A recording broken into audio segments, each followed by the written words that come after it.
방금 소개받은 안태호라고 하고요. 여기는 여기는 없구나. 한국문화정책연구소라는 곳에 이사를 맡고 있기도 하고, 그리고 뭐였죠? 그 예술경영지원센터라는 기관이 있습니다. 거기에서 펴내는 웹진인데요. 거기 웹진 편집장도 맡아서 활동하고 있습니다. 반갑습니다. 오늘 제가 그 다양성의 일곱 기둥이라는 제목을 가져왔는데요. 사실 뭐 이거는 제가 뭐 그 언어니 뭐 국가 민족이니 아니면 종교니 그런 것들 몇 가지 토픽을 잡아오긴 했는데 학문적으로 뭐 합의되거나 그 귀국화된 개념은 아닙니다. 저는 뭐 학자도 아니고요. 그런 거에서 이게 아주 정식화된 개념들은 아니고 제가 그 제안을 해보는 개념들이어서 그렇다고 일단 참고를 해주시면 될 것 같고요. 앞에 말씀해주신 것처럼 제가 말하자면 뭐 문화도시 이야기를 직접적으로 많이 드리진 않을 거예요. 근데 다만 이거 하나는 분명한 것 같습니다. 그 문화다양성이라는 개념이나 가치들에 대해서 인지하지 못하고 있는 도시가 문화도시가 되기는 굉장히 어려울 거다라는 생각만은 분명히 있는 것 같아요.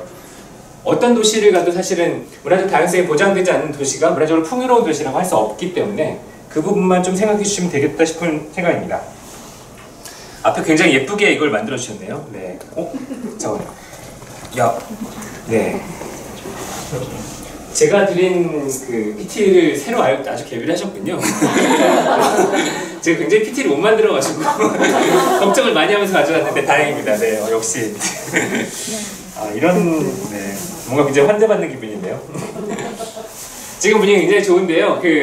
제가 강의할 때 사실은 어떻게들 저랑 눈을 맞춰주시고 혹은 제가 말씀드리는 거에서 어떻게 대답해 주시는 거는 강의 분위기가 굉장히 많이 달라집니다. 아마 다들 학교에서 그런 거 다 경험해 보셨을 거예요. 선생님이랑 그런 상호작용이 어떻게 일어나야 수업이 더 재밌을 수 있는지, 그리고 제가 하고 싶은 얘기도 훨씬 더 잘할 수 있는지. 보통 보면 제일 수업하기 어려운 분들이 공무원분들하고 교사분들이거든요. 되게 힘들어요. 전에 한 번은 교사분들한테 강의를 하는데 교사분 한 분이 저기 숫자 틀렸다고 시작한 지 5분 다 돼 지적을 하시는 거예요. 그래서 네, 죄송합니다. 제가 확인하고 있었는데 끝나고 나서 제가 차에 가서 확인해 보니까 숫자 맞았었어요. 그래서 제가 우기고 싸워볼 거리라는 생각을 좀 해봤었는데 아무튼 계속 이렇게 적극적으로 반응을 주시면 좀 더 재밌는 강의가 되지 않을까 싶습니다. 네. 고맙습니다. 오늘 드릴 말씀은 문화다양성이란 말부터 시작해서 되게 여러 가지 개념들을 말씀드릴 텐데요. 일단 처음에는 조금 딱딱한 얘기가 될 수 있을 것 같아요. 앞에 제가 이상한 나라의 문화다양성이라고 쓴 글을 드렸는데요. 이 글은 사실은 원래는 이번 달에 실리기로 했는데 충남문화재단 웹진에 실릴 글입니다. 그래서 근데 사정이 생겨서 다음 달에 실린다고 하더라고요. 근데 어쨌든 뭐 참고하시면 될 것 같고요. 앞에 첫 단락 관련한 내용이 문화다양성 정책의 약사가 될 겁니다. 아주 복잡한 내용은 아니긴 한데요. 좀 딱딱한 내용도 있을 수 있을 것 같아서 들어보시면 좋겠어요. 문화다양성이라는 말을 혹시 전에 들어본 적이 있으신가요? 별로 없습니다. 네. 왠지 문화라는 말도 익숙하고 다양성이라는 말도 어렵지 않은데 문화다양성을 하면 좀 약간 복잡한 느낌도 들고 하실 거예요. 이 문화다양성이라는 말이 국제적으로 통용되기 시작했었던 때는 사실은 2000년대 초반입니다. 2001년도에 유네스코에서 총회를 통해서 문화다양성 선언이라는 걸 해요.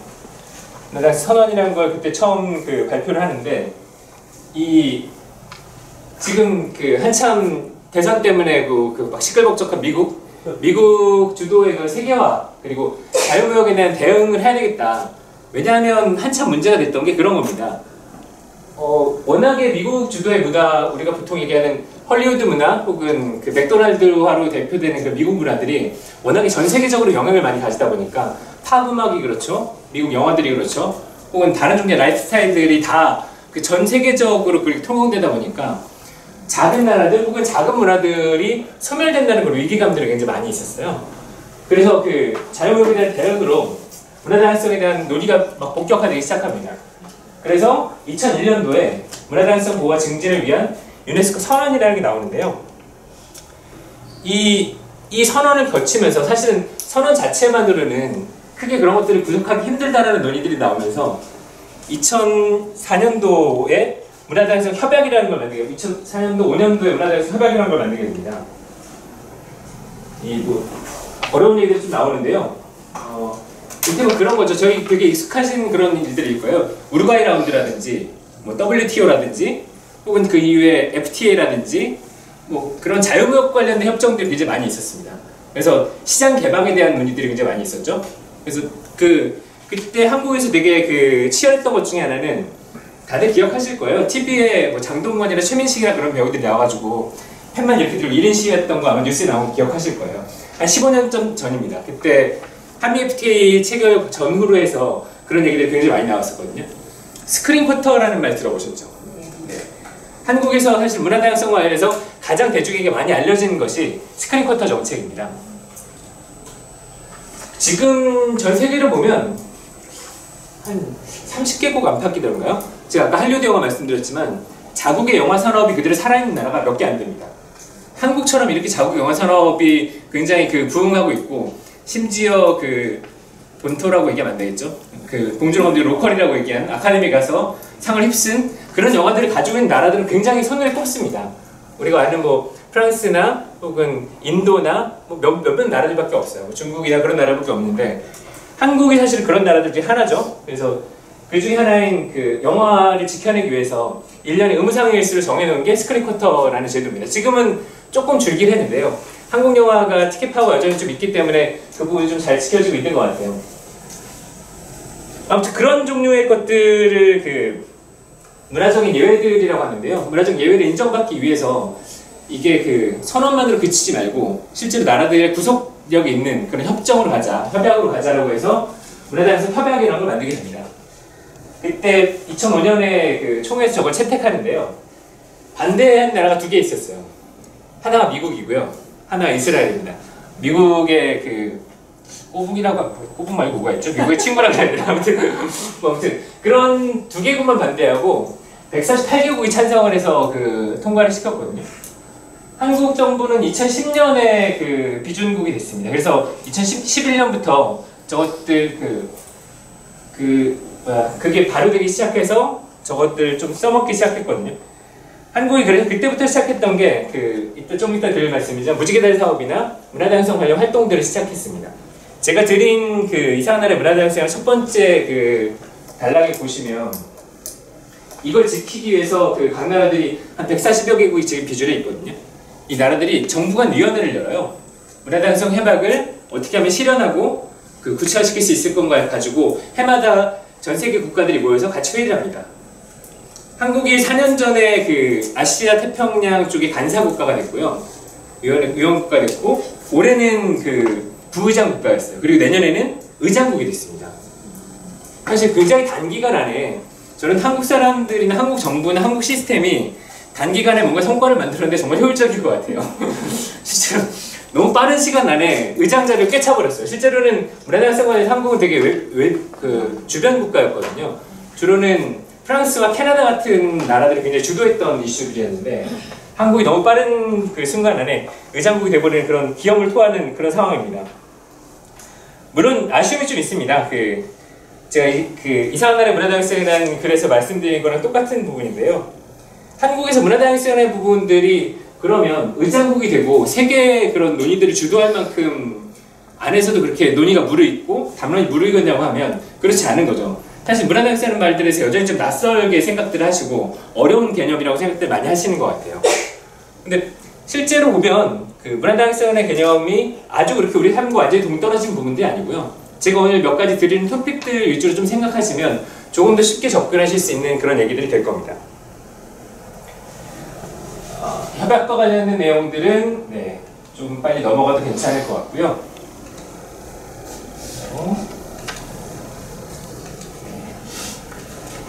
무지개다리 사업이라는 거는 경상북도에서는 지금 경북문화재단하고 포항문화재단, 영주문화재단 정도가 진행을 하고 있는 사업입니다. 그래서 이 한국에서 문화다양성을 확산하기 위해서 어떤 일을 할 수 있을 것인가 라고 해서 주로 문화재단들을 중심으로 한 사업들을 보통 하고 있고요. 지금 이런 종류의 활동을 합니다. 이주민 포함해서 문화재 소수자들이 어떻게 문화 표현 활동을 하게 할 것인가 라는 그런 내용들. 혹시 이 PT 너무 열심히 적지 마시고 PT 제가 드릴 테니까 나중에 파일을 그냥 들으셔도 괜찮을 것 같아요. 네. 제가 다 만든 개념들이나 그런 게 아니기 때문에 저도 밀려온 개념들이 거의 대부분이기 때문에요. 너무 열심히 필기 안 하셔도 됩니다. 아니 필기하시는 거 그만큼 의욕이 있으시다는 거니까요. 좋게 합니다. 네. 이런 활동을 하고 있고요. 2012년부터 시작해서 2020년까지 지금 26개 정도 되는 기관들이 전국적으로 그렇게 활동들을 계속 해오고 있습니다. 사실 저는 여기서 좀 답답하고 아쉬운 게요. 예산이 문화부에서 지금 얼마 쓴다 그랬더라? 30몇 억 정도를 쓸 거예요. 이 무지개달 사업이 다루는데. 근데 올해 의장국이 됐잖아요. 내년에 그 정도 됐으면 장관이 전 세계 140개국 앞에서 폼도 잡고 딱 이렇게 냈으면 저 예산 좀 확보를 위해서 노력을 했을 텐데 예산이 확장된다는 그런 장담이 전혀 없습니다. 그런 노력도 별로 못하는 것 같고요. 생각보다. 굉장히 아쉬운 것 같아요. 즉 처음에는 2012년부터는 제가 좀 이따 드릴 말씀이긴 하지만 이 사업 처음 시작할 때는 한국에서 문화다양성에 대한 이해가 좀 옅었습니다. 주로는 스크린 커터나 영화 산업 그런 문화적 예외에 대한 얘기들만 있었고요. 그리고 처음에 얘기할 때는 다문화 가정, 결혼 이주 여성, 세터민 그렇게 외지에서 일부에서 들어온 사람들, 그러니까 우리랑 좀 구분되는 사람들을 어떻게 포용할 것인가 라는 주제에 굉장히 포커스가 주어져서 사업들을 계속 했었는데요. 근데 참여 범위가 점점 확대되고 사업이 확대됨에 따라서 아까 말씀드린 최근에 가장 많이 얘기되는 건 소수자들, 문화적 소수자들이라고 얘기하는 사람들의 문화적 표현들을 어떻게 할 것인가 라는 거에 굉장히 포커스가 많이 주어져 있습니다. 문화적 소수자라고 하면 되게 좀 낯선 개념이 될 텐데요. 소수자라는 게 반드시 뭐랄까요? 사람의 숫자가 적은 걸 소수자라고 얘기하지 않습니다.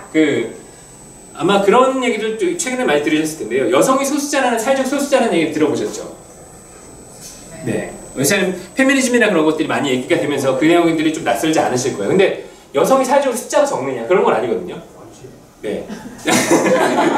숫자가 적은 것이 아니라 사회적으로 표현할 수 있는 기회들이 얼마나 있느냐 혹은 표현할 수 있는 그런 범위가 얼마나 되느냐 그런 권한이 어떻게 분배가 되느냐에 따라서 소수자 개념이 달라지고 있습니다.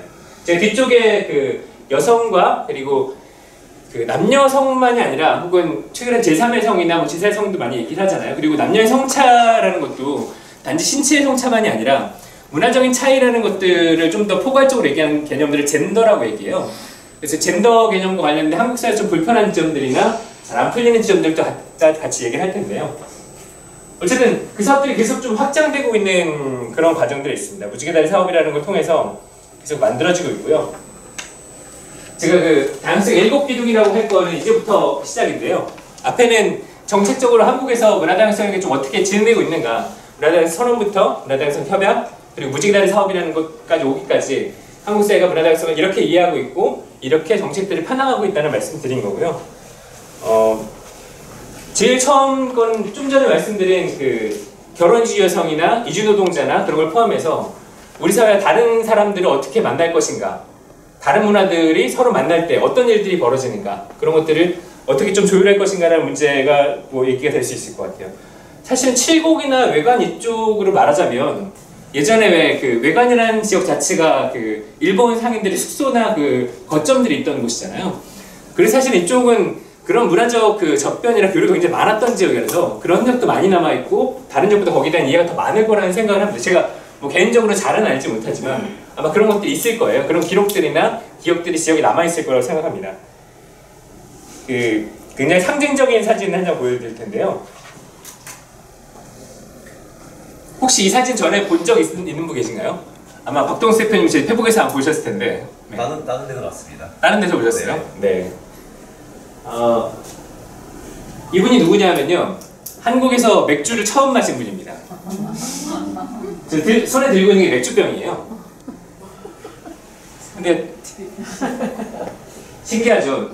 표정이 되게 표정을 보시면 뭐랄까 되게 애매모호한 표정이에요. 이미 한잔 하신 네, 정확하십니다. 일산이 있으시네요. 이미 한잔 했는데 뭔가 좀 쑥스러운 것 같고, 저희 처음 사진을 찍히는 걸 거 아니에요. 카메라 앞에 처음으로, 그러니까 그런 게 처음 보는 상태에서 뭔가 펑 하고 찍었는데 약간 웃는 것 같기도 하고 뭔가 개면적인 것 같기도 하고 얼굴이 불쾌해진 것 같기도 하고 복잡한 느낌입니다.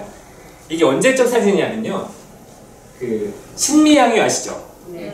신미양요 때 사진이에요. 제너럴 셔먼호 사건이 일어난 다음에 미국이 구담을 5척을 파견합니다. 한국 앞바다에 왔죠? 정부에서 관리를 파견하는 거죠. 문정관이라고 하는 관리예요. 사람 이름이 아니라 문정관이라는 하급 관리인데 이 사람들이 가서 무슨 일인지 왜 왔는지 한번 파악을 해봐라 라고 봤는데 왜 왔는지는 알아내지 못하고 가서 맥주만 엄청 얻어먹고 나온 거죠. 왜 왔는지 도무지 얘기를 안 해주고 그냥 이거 한잔 하시죠 그러면 뭐 엄청 이거 먹고 나서 이거 병만 이만큼 들고 나온 거예요 지금.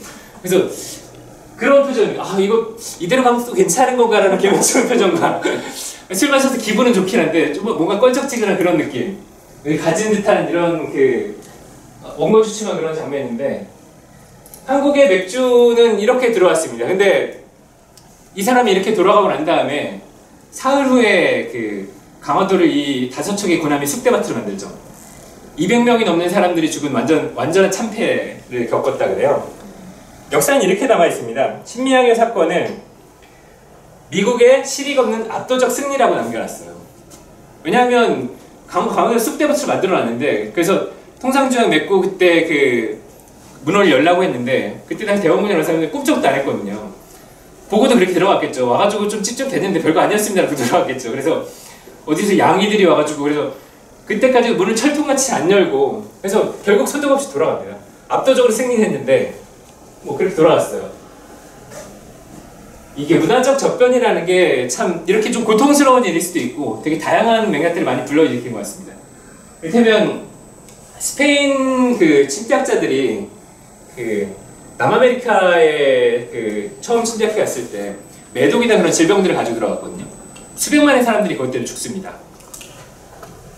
한국에는 저런 것들을 가지고 들어왔죠. 맥주의 씁쓸한 맛들을 그렇게 역사적 씁쓸한 맛을 가지고 들어오면서 한국이 그 격변기의 그 개화기에 들어가는 그런 아주 상징적인 장면입니다.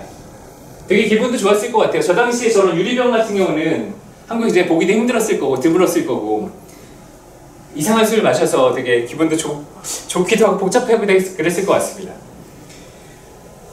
사실은 국가와 인종과 민족이라는 게 굉장히 아주 광범위한데요. 제가 사실 아까 교사분이 저한테 문제제기했다는 게 이거였습니다. 유엔 회원국이 191개가 맞느냐라고 문제제기 하셔가지고 네, 맞더라고요. 국가의 수도 사실은 어떻게 보느냐도 되게 많이 다릅니다. 유엔 그 가입국 193개고요. 세계 네트워크에 229개, 세계 지도상에 237개가 있고요. 국제법상은 242개 정도 되는데요. 사실은 굉장히 많은 나라들이 있는 거죠. 우리가 근데 그 중에 아는 나라는 정말 손꼽을 거예요. 저는 정말 그 한국 사람, 저를 포함해서 한국 사람들이 정말 세계에 대한 이해라는 게 너무나 빈약하다는 생각들을 가끔 하는데 한국이 아는 나라들은 보통 뭐 여기 러시아 쪽 말고 차이나 쪽 말고 일본 쪽 말고 여기 미국이나 캐나다 쪽 말고 유럽 쪽 말고 그다음에 동남아 놀러 가는데 뭐 아프리카 더운데 뭐 그런 느낌 들죠. 남미 이상한데 사람들한테 인식이 그 정도 이상이 있기 좀 힘든 것 같아요. 요새 물론 해외여행도 굉장히 많이 다니시고 해서 많은 인식들이 달라지고 있긴 하지만 여전히 그런 인식들이 너무나 그 편협하다는 생각들이 가끔 깜짝깜짝 놀랄 때가 많습니다. 이 하나의 나라나 국가에서 그 보여주는 그런 그 문화의 풍요로움이나 다양함들은 정말 실제로 접해보지 못하면 그 굉장히 인식할 수 없을 정도로 되게 다양한데요. 예를 그런 나라들이 있어요. 그 국제법상에 242개라고 돼 있고 지도상에 237개라고 돼 있잖아요. 어떤 차이가 있는 걸까요? 세상에는 그 초소형 국가라고 하는 나라들도 있습니다. 도시국가 뭐 이런 거. 네, 도시국가보다 훨씬 더 작은 사이즈의 나라들도 있어요. 그래서 실제로 국민들이 한 4, 50명 정도밖에 안 되는데 법적으로는 실제로 국가 역할을 하는 그런 나라들이 있습니다. 정말 재밌던 사실 중에 하나가 영국 바로 앞에 예전에 2차 대전 때 만들어놨던 군사시설물에 어떤 사람들이 가서 그 점거를 해서 국가 선언을 했어요. 근데 영국이 보기에 되게 가짜일 거 아니에요. 애들이 뭔데 그 우리 영토에 들어가가지고 나라라고 선언하고 그렇게 있나 해서 애들이 어떻게 하려고 하다가 잘 안 돼가지고 실제로 거기 어떻게 하다 보니 그 국방장관을 보내서 거기 협상을 보냈는데 국방장관이 한동안 억류되는 사건이 일어나기도 했었습니다. 그래서 이 나라 되게 위상이 높아졌던 일도 있었는데요. 아무튼 세계에 되게 다양한 나라들이 정말 여러 개 있다는 걸 말씀을 드리고 싶었고, 근데 나라하고 인종이나 민족이 달라요. 인종으로 치면 인종이 한 10,000개 정도 된대요. 어마어마하죠. 물론 빠르게 줄어들고 있습니다. 인종의 숫자, 부족의 숫자, 그리고 지역사회 숫자 빠르게 줄어들고 있습니다. 굉장히 도시화에 따라서 많이 줄어들고 있는데요. 저는 세상에 백인이 제일 많은 줄 알았는데 실제로 그렇지 않죠. 우리들 되게 다 백인이 많을 거라고 생각하는 분들도 계신데 실제로는 중앙아시아에 있는 그런 민족도 제일 그 숫자가 많고요. 그리고 동아시아, 다음 숫자로 유러피안 그런 방식으로 좀 달라지는 그런 과정들이 있습니다. 인구 구성이나 민족 구성만 봐도 사실 우리가 가지고 있는 세계에 대한 인식들이 좀 깨지는 지점들이 있어요. 중앙아시아에 대한 한국인들의 이해 굉장히 척박하다는 걸 말씀 안 들어도 다들 아실 거라고 생각이 돼요. 사실은 미국 얘기이긴 한데요. 우리가 미국하고 지금 한국하고 차이나 거리가 얼마나 날까라는 생각을 하면서 이걸 가져와 봤어요. 혹시 이 노래를 들어본 분이 계신가요? 들어보셨어요, 선생님? 누가 부른 노래인지 아세요? 기억은 안 나요. 아, 네. 빌리 홀리데이라는 가수를 아시죠? 빌리 홀리데이는 재즈 가수가 부른 노래입니다. 이때 당시 흑인들이 이를테면 뭔가 분쟁이 일어나고 할 때 싸움이 붙으면 백인들이 실제로 이 사람들은 그래서 싸움이 붙어가지고 누명을 쓰고 감옥에 갇혀 있었어요. 근데 백인들이 엉뚱한 소문을 퍼뜨린 거죠. 백인 여자를 강간하고 쟤들이 저렇게 했다, 죽였다라는 소문이 나고 흥분한 군중들이 가가지고 감옥에서 내놓으라 그래서 이 사람들을 끌어내서 실제로 목을 매단 장면입니다. 근데 재밌는 건 이걸 재밌다고 해야 될지 모르겠지만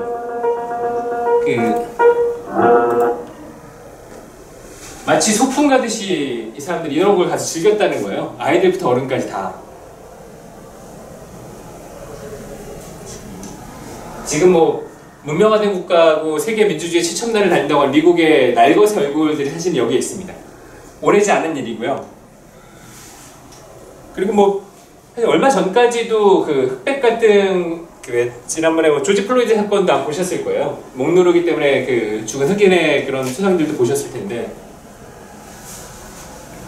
미국이 그런 어두운 역사들을 가지고 있는 나라기도 하고 이를테면 예전에 안철수 씨가 얘기해서 되게 유명했던 로자 파크스 같은 분도 계신 거죠. 버스에서 백인 자리에 앉아서 자리를 비켜달라고 양보해달라고 했는데 양보하지 않아서 흑인 민권운동의 기폭제가 됐던 그런 분들도 있는 거고요. 근데 사실은 이게 남의 나라 일로만 치부하기는 되게 저는 좀 석연찮은 지점들이 생기더라고요. 그렇다면 한국 사회에서는 이런 종 인종주의가 없는 건가? 한국 사회 오랫동안 단일민족이라고 얘기하고 단군의 자손이라고 얘기하면서 우리는 한결에다 단군의 자손이다라고 얘기하면서 그렇게 살아왔는데 실제로 지금 상황을 보면 좀 어떤가? 지금 상황을 보면 한국에서는 물론 지금은 조금 나아지긴 했습니다. 근데 90년대 초반이나 2000년대 초반에 이주노동자들에 대해서 대하는 그런 태도들이나 혹은 결혼해준 여성들에 대해서 대하는 태도들은 물론 여기만큼 야만적이거나 잔인하진 않았지만 굉장히 몰상식하고 되게 가혹한 지점들이 되게 많았어요. 여전히 사실 이주노동자들은 좀 열악한 현실도 좀 있죠. 정책으로 계속 감안을 해야 되는 부분이긴 하지만 그런 점에서 한국에서 이런 캠페인을 하거나 혹은 다문화라고 해서 계속해서 활동들을 하고 정책적인 사업들을 하는데 저는 이 다문화란 말이 너무 불편하더라고요. 이게 제가 서귀포 문화도시 컨설팅하면서 왔다 갔다 할 때 거기 서귀포의 문화예술 과장님 그런 얘기 하시더라고요. 자기는 다문화 가정이란 말이 정말 너무 이해가 안 간다. 어제까지 우리 옆집에 살던 사람인데 외국인하고 결혼했다고 해서 그 집이 갑자기 다문화 가정이 된다는 게 말이냐 라는 얘기를 하시더라고요. 사실은 구분지으로는 어떤 말도 실패할 수밖에 없고 어떤 말도 그런 방식으로 사람들을 배제시키는 용어로 작동할 수밖에 없다는 게 다문화라는 말을 증명하고 있습니다. 예전에는 이 사람들 또 다른 얘기를 부르기도 했어요. 기억하시는 분도 있을지 모르겠어요. 코리아하고 아시아인하고 결혼했다고 해서 코시안이라는 말을 쓰기도 했어요. 이 세대들도 코시안이라는 말을 썼는데 지금 아무도 쓰지 않는 말이죠. 되게 멸칭이 돼버렸고 되게 조롱하는 말처럼 들리게 됐고 지금 다문화라는 말도 사실 다문화라는 말은 멀티컬처럴리즘이라는 외국어의 번역입니다. 영어의 번역글인데 그거는 명확하거든요. 가치관을 지향하는 거거든요. 멀티컬처럴이라는 다문화주의라는 걸 얘기하는 건데 한국에서 다문화라는 말 어떻게 쓰이냐면 학교에서 그런 얘기 때문에 상처받는 얘기가 여전히 현장에서 올라와요. 오늘 수업 끝나고 다문화들 남아. 일상적으로 그렇게 쓴다는 거예요. 그리고 사업 용어나 활동 현장에서 너무나도 아직도 많이 쓰이고 있는 말들이기 때문에 좀 곤란하다는 생각들이 계속 드는 그런 지점들이 있는 것 같습니다. 이게 다문화라는 말로 좀 뭉치지 말고 그냥 사실은 한국에 태어나서 한국말을 쓰고 한국에서만 살았는데 왜 다문화 가족의 다문화가 되는 그냥 한국인인 거죠. 그렇게 구분지을 만들 필요 없다는 것들을 계속 좀 상기를 해야 될 필요가 있는 것 같아요. 인천에서 그 무지개달 사업 일환으로 그 디아스포라 영화제라는 걸 계속 하고 있습니다. 말하자면 디아스포라라는 말이 이산이라는 뜻이거든요. 그 이산에서 헤어졌다 뭐 그런 뜻이잖아요. 그래서 한국에서도 뭐 이산가족 역사들이 있었죠. 80년대 뭐 6.25 때 헤어졌던 이산가족 그 찾는 그런 방송이 굉장히 히트를 치기도 했었는데요. 한국 사람들도 굉장히 많은 종류의 이산을 경험하고 있습니다. 이를테면 뭐 제일교포들이 자이니치들이 있기도 하고 혹은 제중동포들이 있죠. 연변에 제중동포들이 있기도 하고 중앙아시아에 그 고려인 동포들이 있기도 하고 혹은 광부로 그리고 간호사로 파독 갔다가 독일에서 정착하고 살고 계신 분들이 있습니다. 혹은 일제시대 때 사할린의 직용을 갔다가 거기에 눌러 앉으신 분들이 있는데요. 이분들과 관련된 영화제를 계속 여기 열고 있어요. 근데 뭐 거기서도 새로운 문화들이 계속 만들어지는 거죠. 혹은 뭐 그분들이 한국으로 돌아오거나 왔다 갔다 하면서 그런 종류의 그 뭐랄까요, 이걸 뭐 역사적인 아픔이라 그래야 될지 모르지만 아무튼 그런 종류의 갈등이나 고통이나 개인사들의 어려움들이 계속 반복되고 있기도 합니다. 제가 최근에 본 다큐가 너무 재밌었던 게 있었는데요. 사할린과 관련된 음식 다큐를 알아봤어요. 이게 사할린에 한국 사람들이 가기 시작한 게 30년대였다고 그러더라고요. 그때 일본이 어쨌든 사람들 강제징용해서 사할린에 데려가서 일을 시키고 거기 그 군사기지를 만드는 작업들을 했었는데 이 한국 사람들이 거기 가보니까 사할린이 되게 척박한 땅이거든요. 러시아의 그 제일 동쪽에 있는 땅이어서. 근데 사람들이 가보니까 다들 배고파서 굶고 있는데 해물을 아무도 안 먹더래요. 조개나 문어나 뭐 그런 것들 뭐 생선이라고 해서 안 먹더래요. 그래서 한국 사람들이 가서 뭐 다시마도 갖다 먹고 조개도 먹기 시작하고 막 그랬더니 처음에는 러시아 사람 되게 그 멸시하고 천대하고 그랬대요. 저런 거나 먹고 진짜 여기 하등민족이라고 그랬다는데 지금은 한식이 거기에 주류가 됐답니다. 네. 아마 보신 분들도 있을 거예요. 되게 재밌더라고요. 그래서 러시아 사람들이 김치 담가 먹고요. 명태 식혜 같은 거 해서 막 먹고 그런 게 되게 인기가 있고 한국 음식 파는 식당이 되게 고급 레스토랑이 돼 있고 막 그렇더라고요. 뭐 참 특이한 일들이 벌어지는 것도 세상이구나라는 생각들을 좀 해보게 되더라고요. 근데 반드시 이게 그 국가 단위에서만 일어나는 건 또 아니긴 합니다. 이게 되게 여러 가지 맥락들이 있는데요. 제가 한 2년 정도 제주에 가 살면서 정말 제주에서 되게 많은 걸 배웠어요. 관광객으로 왔다 갔다 할 때는 전혀 알 수 없는 얘기들 되게 많이 듣기도 하고 직접 가서 보기도 하고 많이 배웠는데 혹시 출入금지령이라는 말 들어보신 분 계신가요? 처음 들어보시죠? 제가 제주의 그 예술공간 이하라고 그 문화공간을 그 병원공간을 리모델링 해가지고 문화공간을 만드는 작업하고 거기 운영하는 걸 한 2년 정도 했었는데 거기서 제주의 저런 기술들을 다시 복원하거나 기술들을 가지고 문화적으로 좀 포장하는 작업을 해보려고 했더니 너무 신기한 게 제주는 섬인데 배를 만드는 기술이 안 남아있는 거예요. 어떻게 이럴 수가 있을까? 탕라국은 굉장히 그 해상 강국이었다고 했고 그런 해상교육 되게 많이 했다고 그랬는데 어떻게 이런 일이 벌어질 수 있을까 했는데 알고 보니까 숙종 때부터 200년 동안 그 제주에서 그 섬 바깥으로 사람들을 못 나가게 막았습니다. 왕명으로. 왜냐하면 제주에 사람들이 있어야 저기서 산물을 계속 내고 세금도 내고 그리고 귤이나 그런 거 그 곡물로 올려보내기도 하는데 섬이 참 살기가 팍팍하거든요. 섬이라는 게 지금은 조금 달라졌지만 자원이 제한되어 있기 때문에 삶이 되게 어렵고 고될 수밖에 없는 곳입니다. 그래서 사람들이 계속 빠져나가니까 아무도 못 나가게 막았던 거예요. 단 예외는 여기 지배하러 가는 사람들이거나 왕명이 있을 때만 나가거나. 그래서 그 누구죠? 김만덕이라는 사람 들어보시죠. 김만덕이 사실은 그런 종류의 공덕을 베풀고 뭘 하고 싶냐 그래서 바깥에 나가 뭘 여행을 하고 싶다 그래서 왕명을 막 밖에 다 나가보는 사람이 김만덕입니다. 근데 제주에 남아있는 배를 만드는 기술은 저런 거밖에 없어요. 태우라고 하거든요. 그 뗏목입니다. 인근 연해안에서 어쨌든 공인을 잡아야 되니까 커다란 그 배 짓는 기술은 200년 동안 못 나가니까 완전히 실전돼서 없어져 버리고 저런 기술만 남아있다고 하더라고요. 이 한 국가 안에서도 저런 차이나 뭐 억압이나 그런 것들이 되게 다양한 방식으로 이루어질 수 있다는 걸 되게 잘 보여주는 지점인 것 같아요. 제주가 사실은 여러 가지 지점에서 그런 불편함들이 있습니다. 저 육지라고 그러거든요. 제주 사람들은 이 본토를 육지라고 부릅니다. 육지 것들, 육지 사람들 그렇게 부르는데 육지에서 되게 복잡한 감정을 가질 수밖에 없는 지점들이 있는 것 같아요. 저 출입금 지형도 그렇고 그 전으로 역사적으로 거슬러 올라가면 삼별초 아시죠? 삼별초가 사실 항쟁한다고 제주도로 들어와서 항쟁을 하잖아요. 제주도가 어떻게 됐어요? 쑥대밭이 됐습니다. 사실은 평화롭게 살던 우리는 잘 살고 있었는데 그 사람들이 들어와가지고 몽고가 여기 싸우겠다고 우리가 초대한 것도 아닌데 와가지고 제주 사람들 다 죽어나고 제주가 완전히 망가지는 그런 기회가 됐거든요. 육지 사람들은 오면 사실은 되게 제주를 수탈해 가거나 제주를 폭력적으로 진압하거나 둘 중에 하나였던 거예요.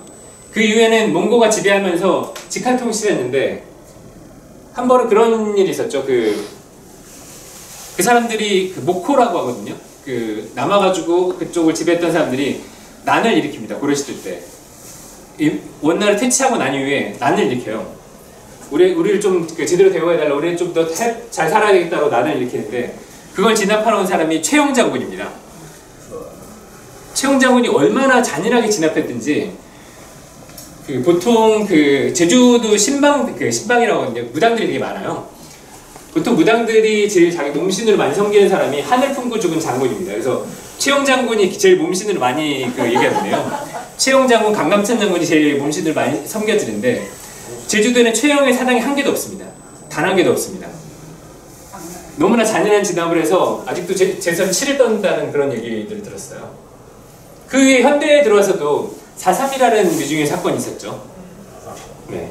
육지 사람들에 대해서 감정이 좋을 수가 없어요. 사람들이 제주도 가면 텃세가 심하고 외지 사람들 되게 구박한다고 하는데 제주 사람들 입장에서는 경계할 수밖에 없는 그런 문화적 맥락들이 되게 여러 가지가 있습니다. 제가 제주 홍보를 하러 온 건 아니니까. 하지만 저는 제주를 사랑합니다. 네. 세대 간 다양성이라는 걸 좀 보고 얘기할 수 있을 것 같은데요. 한국에 지금 100세 이상 인구가 몇 명이나 되는지 혹시 아십니까? 대략 혹시 맞출 분 계실까요? 대략? 몇 명이요? 사실 통계에 따라 다른데요.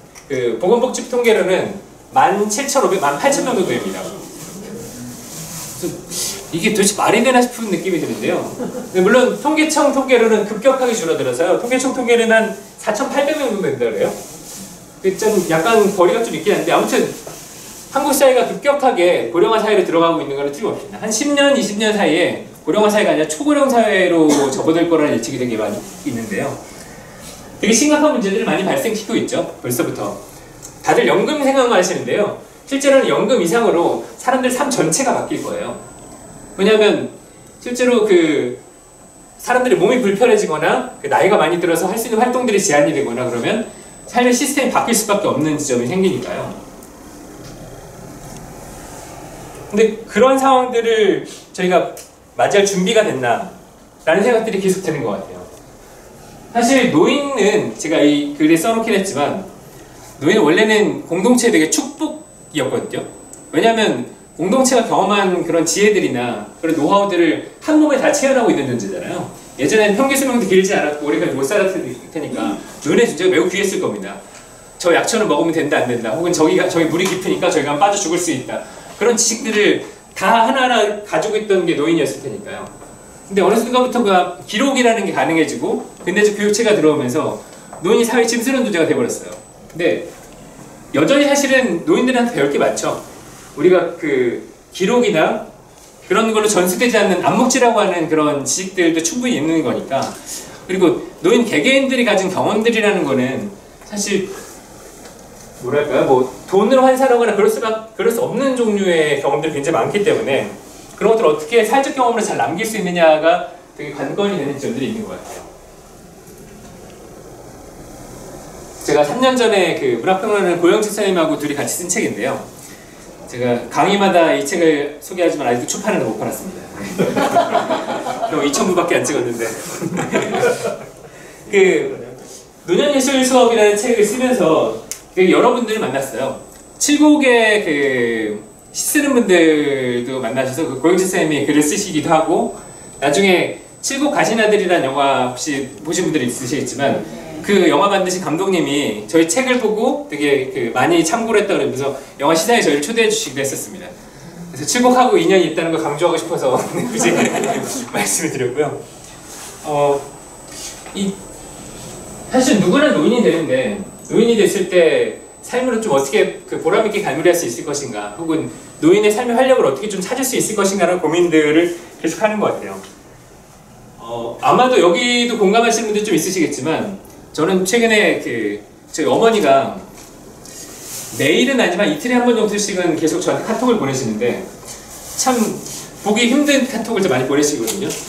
저한테는 별로 의미값이 없는 카톡들이죠. 그 장미꽃의 이슬이 영롱하면서 노래가 흐르면서 오늘도 행복한 하루 화이팅 그런 걸 보내시는데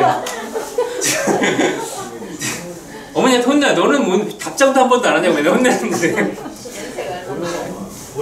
제 어머니가 저보다 25이 많으시니까 몇 살이시지? 70에서 좀 빠지실 겁니다. 30살 빠지실 텐데 아무튼 좀 괴롭습니다.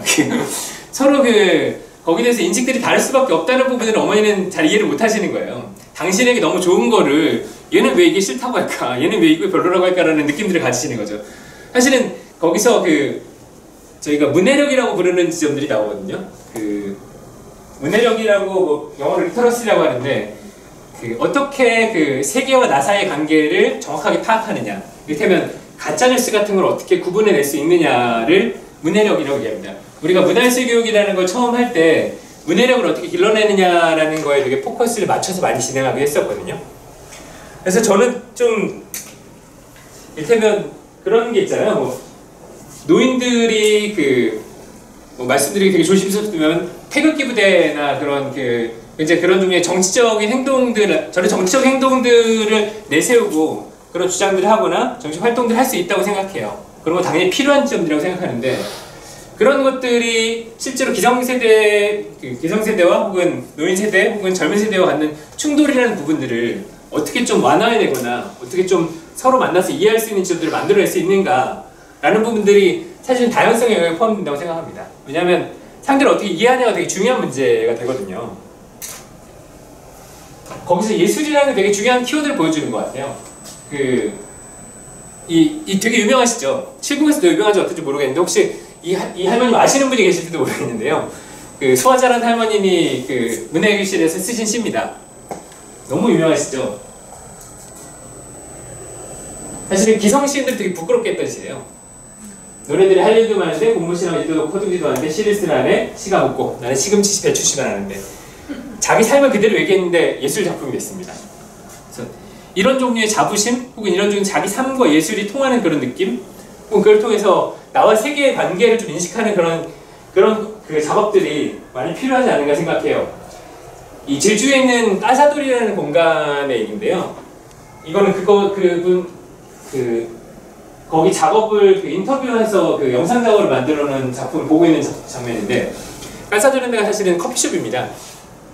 이 커피숍 운영하시는 분이 제주대 병원의 원장을 하셨던 분이에요. 제주대 병원이 제주대 제일 큰 병원이었거든요. 이분이 은퇴하고 나서 그렇게 말씀하시는 거예요. 은퇴하고 70이 넘어보니까 돈만 있다고 할 수 있는 게 없더라. 돈이 있어도 누구 보고 밥 먹으러 하자 그래도 노인네가 밥 사준다 그래도 밥 같이 먹으려는 사람도 없고, 제일 하기 좋은 거는 역시 예술이더라, 그런 얘기를 하시더라고요. 그래서 이 커피숍을 여셔서 여기가 예술 감상실입니다. 그래서 음악하고 뮤지컬 혹은 뭐 그런 종류의 영상 작품들을 계속 감상하시고 사람들하고 토론하고 그런 작업들을 계속 하시거든요.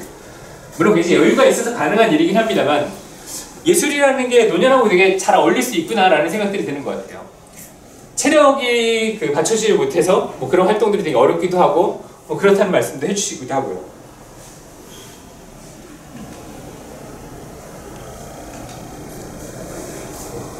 사실은 저희가 뭐 그런 얘기를 하잖아요. 공유지의 비극 같은 거 얘기합니다. 이를테면 바다 같은 거 그냥 내버려 두면 되게 약탈하듯이 사람들이 다 가져가고, 혹은 목초지 같은 거 열어두면 다른 사람들이 다 풀 뜯어 먹어버리고 황폐해질 거다, 그런 얘기를 하는데, 실제로는 공동체가 그렇게 내버려 두지 않죠. 이 제주 얘기인데요. 제주에는 할망바다라는 게 있어요. 제주 해녀들 중에도 계급이 있습니다. 상고내녀, 중고내녀, 하고내녀가 있는데 상고내녀가 대장이에요.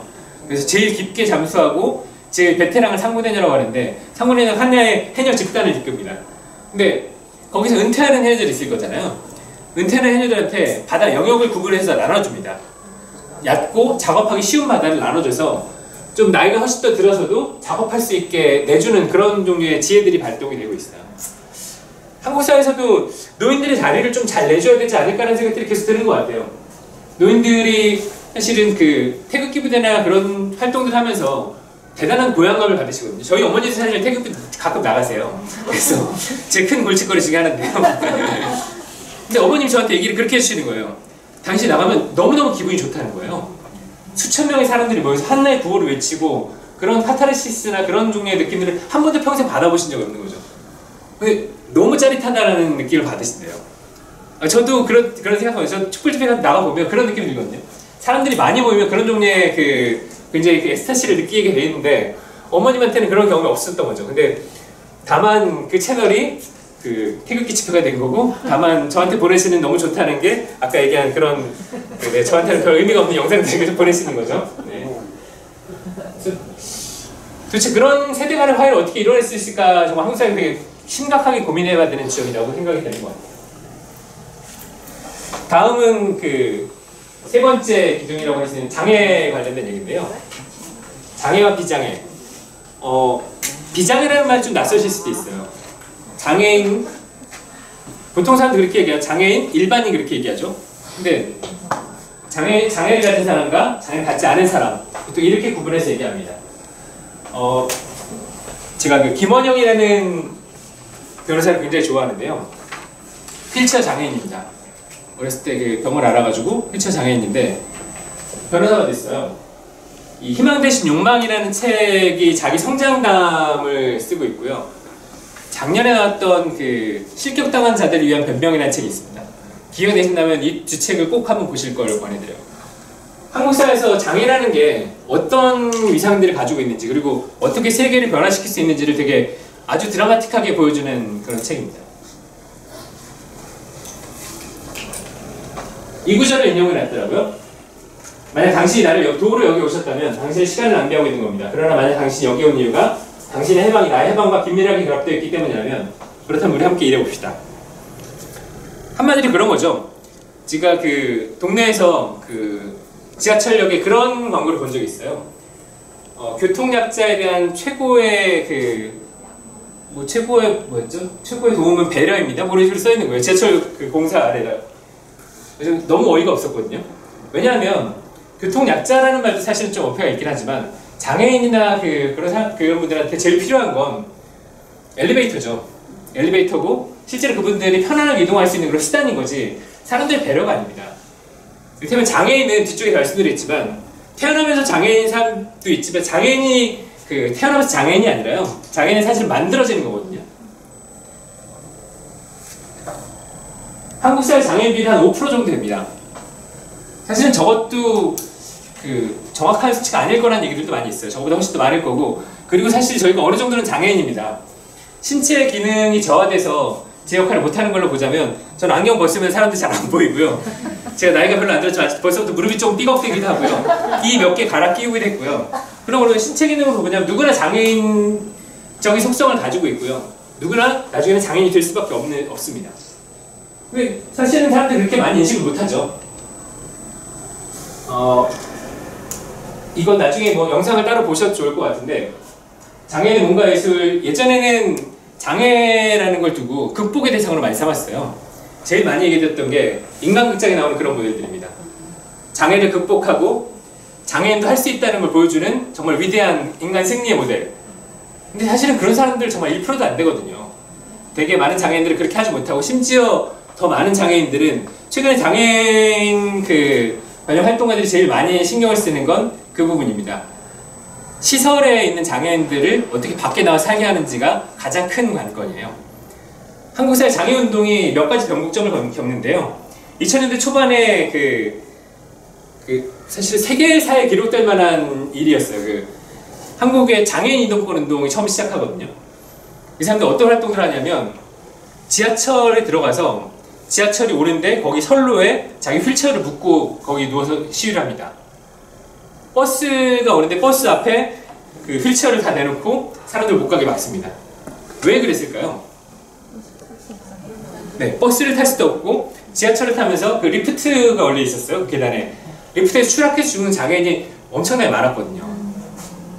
근데 그러면 엘리베이터를 설치해라라고 하는 거죠. 엘리베이터 설치하고 저상 버스를 도입해라. 장애인도 버스와 지하철을 이용할 수 있게 그리고 외출해서 활동할 수 있게 해라라는 것들을 하기 위해서 극단적인 방법들을 사용한 거죠. 근데 정말로 드라마틱하게 그런 활동들을 하면서 저상 버스가 도입이 됐고요. 그리고 그 지하철역에 엘리베이터가 설치됐습니다. 근데 지하철 엘리베이터 설치돼서 가장 많이 이걸 쓰는 사람은 누구겠어요?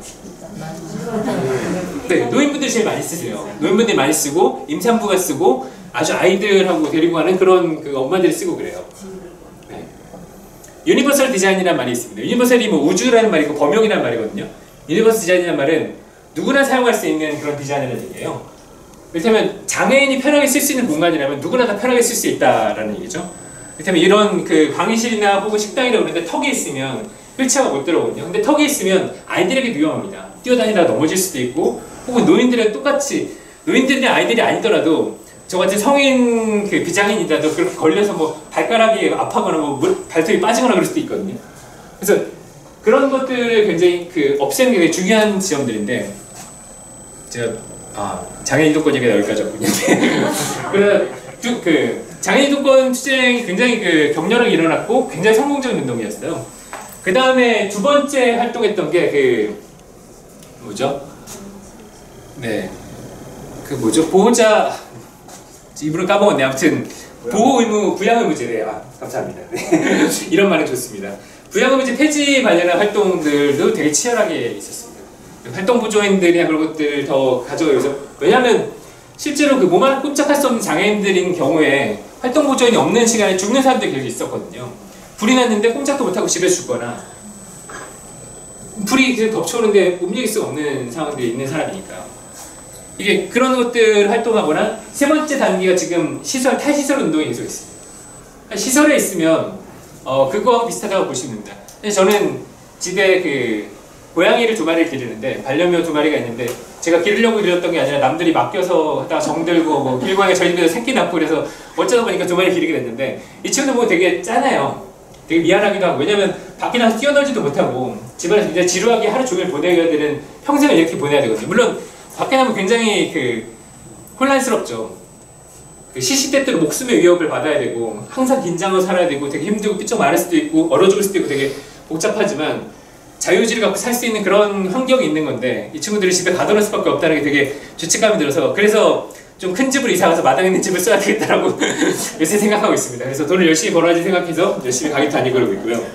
근데 장애인들 같은 경우는 사람 같은 거 더 할 거잖아요. 그러니까 장애인들이 사실은 저희랑 다른 사람들이 전혀 아니에요. 1도 다른 사람이 아니거든요. 다만 몸이 약간 불편함이 있을 뿐이지 생각하는 건 똑같고 욕망도 똑같습니다. 그런데 시설에서는 먹는 것만 주고 잠만 재워줘요.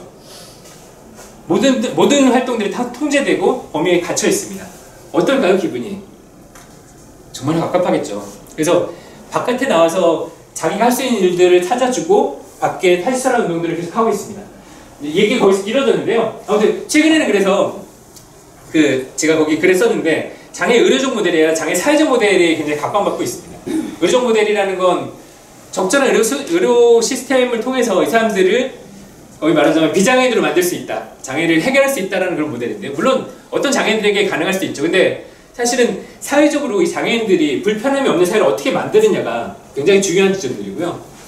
예술로 보자면 그렇습니다. 예술에서는 올해 본 공연 중에 되게 끔찍했던 것 중에 하나가 장애인 관련한 공연들도 모니터링하러 다니는데 발달장애인한테 발레를 시켰어요. 몸이 계속 막 삐걱대는데 발레는 되게 규정되어 있는 동작을 해야 되잖아요. 그래서 너무 보기에 너무 불편하더라고요. 저 틀에 왜 장애인을 맞춰야 되나 싶은 느낌이 너무 많이 들어가지고 그 사람은 굉장히 혹독한 평가를 제가 내렸는데 아무튼 이거는 영국의 칸투코 댄스 컴퍼니라는 데하고 한국의 아는미 무용단이라는 곳하고 같이 공동 작업을 했던 겁니다. 장애인의 몸, 결혈을 가진 몸, 비장애인 몸과 다른 몸, 저 몸들은 어떤 아름다움을 볼 수 있나, 어떤 감각들을 보여줄 수 있나를 굉장히 실험하는 그런 작품이에요. 시간이 많이 지나고 있으니까 이거 넘겨보고요. 핸드스피크라는 팀인데, 네. 이 팀 인터뷰도 다 보면 좋겠지만 나중에 한번 인터뷰 챙겨보시면 좋을 것 같아요. 제가 뒤쪽까지 다 하려면 시간이 부족할 것 같아서 진행하거나 혹시 시간이 남으면 같이 보는 걸로 하는데, 이 팀들은 그 수어를 가지고 사업을 합니다. 핸드스피크가 수화라고들 보통 얘기하는데, 수화는 말하자면 대화라는 뜻이고요. 수어가 언어라는 뜻이기 때문에 수어라는 말을 씁니다. 이 사람들이 어디를 갔냐면, 여기 세계 농축제라고 써있잖아요. 농인이라고 영어로 데프라고 하는데, 데프 페스티벌입니다. 전 세계 그 농인 예술가들이 아티스트들 모여가지고 축제를 열는데요, 프랑스에서. 그래서 이 팀들이 여기에 그 작년에 갔었고, 올해 사실 공식 초대를 받았는데 코로나 때문에 저 축제 자체가 못하게 되면서 내년 아마 새로 가게 될 것 같아요. 그래서 저 팀들이 그 농인들이 연극도 만들기도 하고, 그리고 그 심지어는 그 수어로 랩도 합니다. 수어 랩하는 장면을 제가 다음에 잠깐 보여드릴게요. 여기 이걸 잠깐 보여드릴게요. 이거는 한번 보시면 되게 이 사실 수어라는 것들 보면, 제가 이 책, 저 장애인 인권 활동 여기다 했었거든요. 저 책도 되게 추천합니다. 그 글에도 나와 있는데, 마서지 비니언드 섬 사람들 수어로 말한다라는 매사추세츠주에 있는 작은 섬이래요. 근데 저 섬이 되게 재밌는 게, 그 섬이잖아요. 되게 그 작은 섬이어가지고 저기에 그 농인들이 많이 태어나기 시작한 거예요. 청각장애인들이 유전적인 이유로 태어나면서 섬 안에서 계속해서 그 사람들이 만나고 결혼하면서 섬의 상당 부분의 사람들이 뭐 10%에서 20% 정도가 그 청각장애인이 태어났대요. 근데 이 사람들이 선택한 방법은 뭐였냐면, 수어를 섬의 그 공식 언어로 채택을 했습니다. 그래서 이 사람들을 조사하러 들어간 인류학자들이 가서 너무 신기한 거예요. 섬 모든 사람들이 수어로 대화하고 그러는 거 보고 되게 신기하다고 생각했는데, 섬 사람들이 이렇게 생각하는 거죠. 아니, 저 사람들은 왜 다만 말을 못하는 사람인데 저 사람 왜 장애인처럼 대하는 거지? 라고 생각하게 되는 거죠. 섬 사람들이 그렇게 회고합니다. 할머니 한 분이 그렇게 회고하는 게 책에 나와요. 단지 그 사람은 듣지 못하는 것 뿐이지 우리 한 번도 그 사람 장애인이라고 생각해 본 적 없다라는 얘기를 해요. 아까 제가 말씀드렸죠. 장애인은 태어나는 게 아니라 사회적으로 만들어지는 거라고. 실제로 전부 다 우리가 수어를 할 수 있다 그러면 청각장애인이라는 건 사실은 장애인이라고 느껴지지 않을 거예요. 우리가 말하자면 뭐 노래를 좀 못하거나 혹은 달리기를 잘 못하는 거랑 비슷한 종류의 그런 종의 결함밖에 남지 않을 겁니다.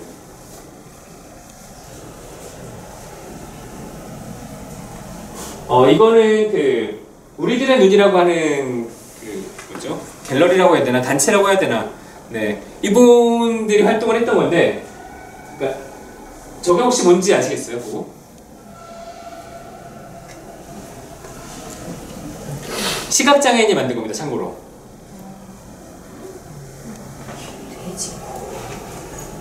돼지코 비슷한데 코끼리코래요. 네. 네. 우리가 뭐 장님 코끼리 만지다 그런 얘기 하는데, 사실 장님이란 말을 쓰면 안 되는 말이죠. 굉장히 뭐 상대방을 비하하는 의도들이 많이 생겼는데, 특히 장애와 관련해서 그런 비하 발언들이 되게 많아서 뒤쪽에 좀 많이 말씀드릴게요. 이렇게 감각을 가지고 할 수 있는 미술 작업들을 계속해서 사람들을 했었고요. 나중에는 이걸 통해서 아이들이 실제로 미술 작업이나 그런 거 하고 싶은 사람들이 생기고, 그래서 미술대학에 보내는 일도 생겼었어요. 되게 신기하죠? 근데 저희가 생각하기에는 시각장애인들은 전맥만 생각하는데, 실제로 전맥만 있는 건 아니고 시각장애인들 등급이 되게 디테일합니다. 등급이라기보다는 여러 가지 경우가 있습니다. 굉장히 약시가 있을 수도 있고요. 아주 가까이에서 사물을 조금 분간할 수 있는 분도 있고, 전맥도 있고 되게 다양하기 때문에 그런 거에 작업이 가능한 분들도 있다고 하더라고요. 장애인과 관련해서 아까 제가 김지현 씨 핸디랩이라고 하는데 핸디랩도 보여드렸는데, 어떤가요? 우리가 보통 장애인이라고 생각하면 좀 뭔가 안 된 사람들, 불쌍한 사람들 그렇게 생각하기 쉬운데, 표정에서 전혀 그런 게 안 읽히죠. 표정 굉장히 당당하고, 심지어 아까 제가 말씀드린 실격당한 자들을 위한 변론이라는 책에 보면 미국에 사는데요. 미국의 청각장애인들끼리 결혼해서 아이가 제발 아이가 청각장애인이 나왔으면 좋겠다라고 생각하는 그런 장면이 나와요. 농인들밖에 느낄 수 없는 그런 종류의 내밀한 감정이나 감수성이라는 게 있다는 거죠. 그리고 그런 것들을 부끄러워하거나 불편해하는 것들이 아니라 그러니까 노인들 입장에서 보면 청인들이라고 하거든요. 청인들의 세계가 너무 웃긴 거죠. 사실 그게 바뀌었다고 하면 실제로 그럴 수도 있을 것 같아요. 그런 점에서 이게 상대적인 점들을 좀 발견할 수 있을 것 같은데 여기는 그 신강수라는 그 배우입니다. 그 연극하는 분인데 그 저신장 장애를 가지고 있어요. 키가 굉장히 작으신데요. 이분이 이런 얘기를 하는 거예요. 그 작년에 했던 한 전시에서 이런 글들을 써가지고 보는 거죠.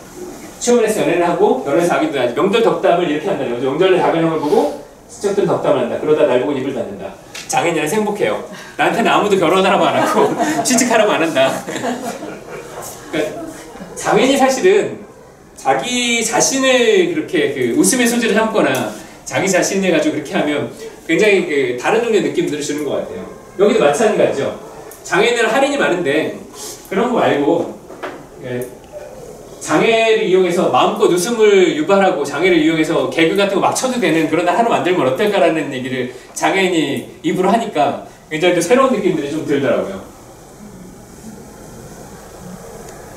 한국에서 그 스탠딩 코미디 장르를 하고 있습니다. 되게 재밌는 분이에요. 이 말을 좀 바꿔야 될 점들이 많다라는 얘기들을 하는데요. 뒤쪽에도 좀 들리긴 할 텐데 저는 뭐죠? 장애자, 불구자, 혹은 우리 뭐 그냥 되게 쉽게 얘기하는 병신 뭐 그런 말들이 굉장히 너무 횡행하는데 다 저런 말로 좀 변경할 필요가 있는 거죠. 여러 가지 말들이 좀 많이 있습니다.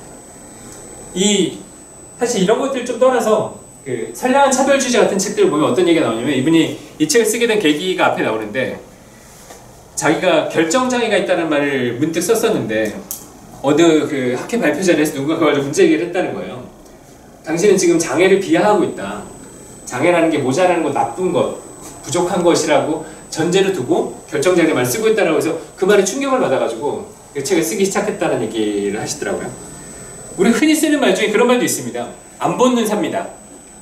아마 되게 많이 보셨을 텐데요. 시각장애인 실제로 이 말을 들으면 어떤 느낌이 들까요?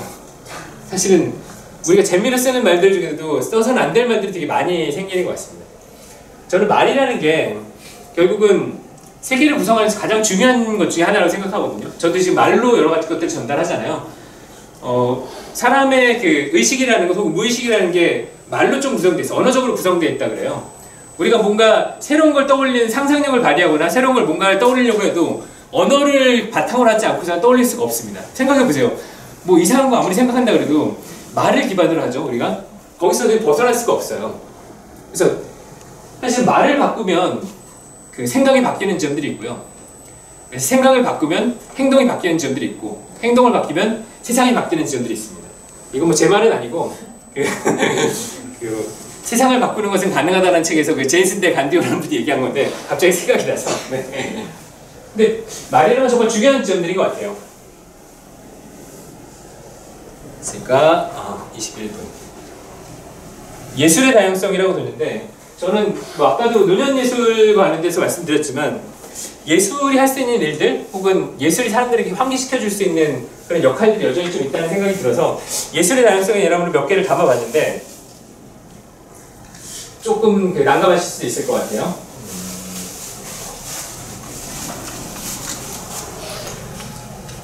계시니까 박동수 대표님이 시 한번 읽어주실래요?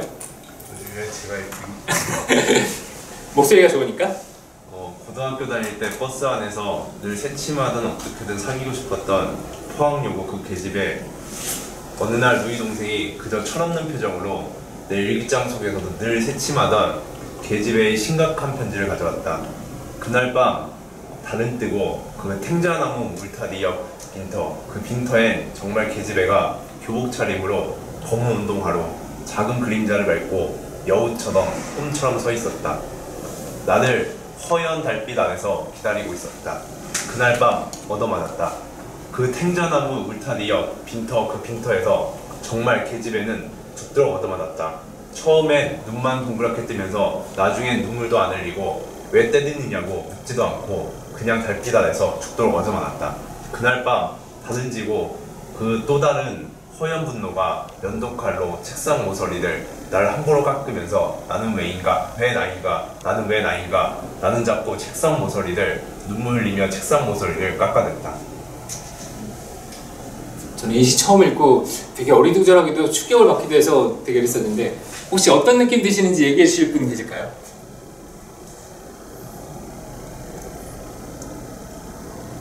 역시나 제가 이상한 정막이 흐르는 거예요. 선생님 혹시 어떤 생각이 드시는지 약간 얘기해 주실 수 있을까요? 네. 생겨나무 생각밖에 안 나요. 아, 횡자나무 울타리 옆 빈터. 네. 횡자나무가 여러 번 나오네요.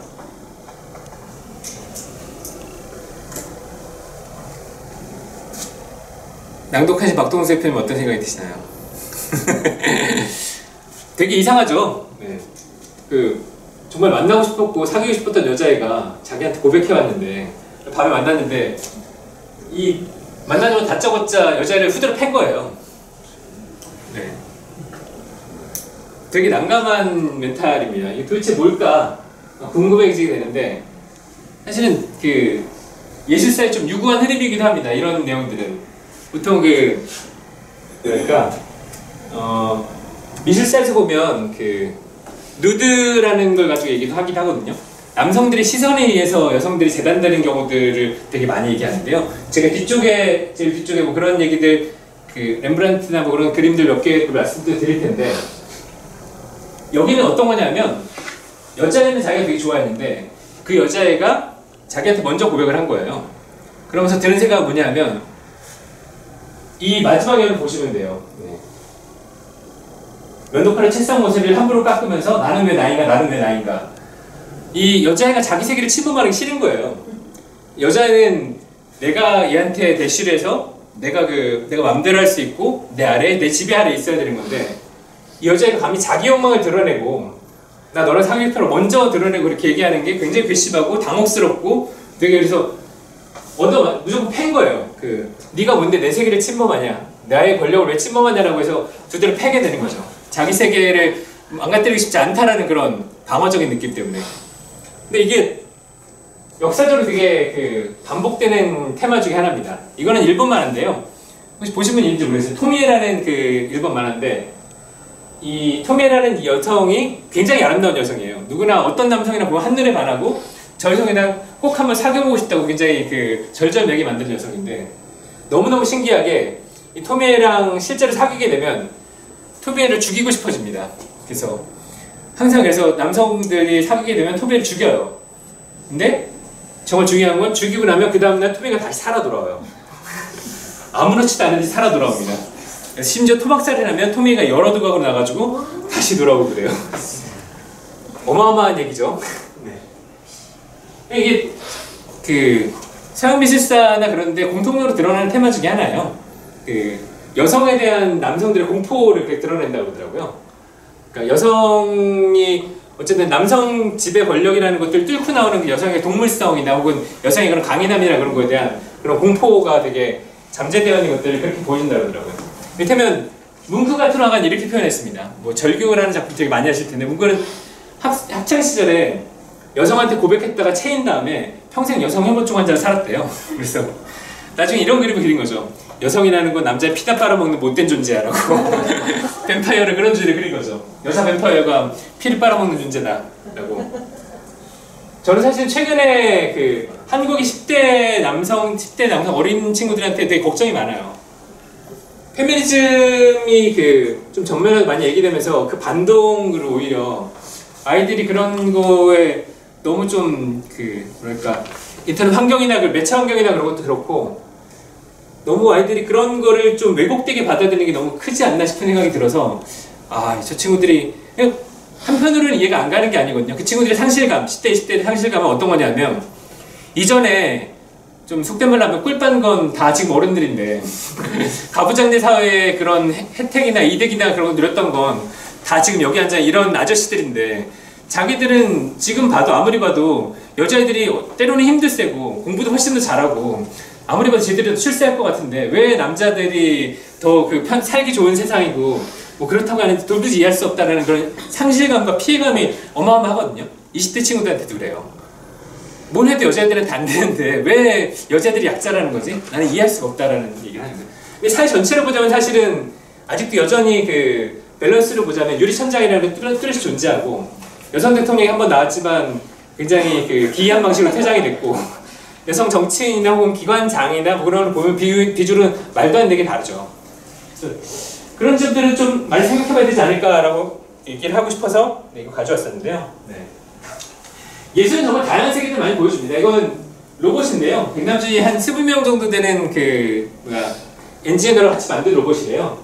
K456인데 되게 재밌는 얘기들이어서 같이 가져왔습니다. 나중에 백남준이 그 휘트니 미술관에서 회고전할 때 저 로봇을 그 교통사고를 나게 만들어요.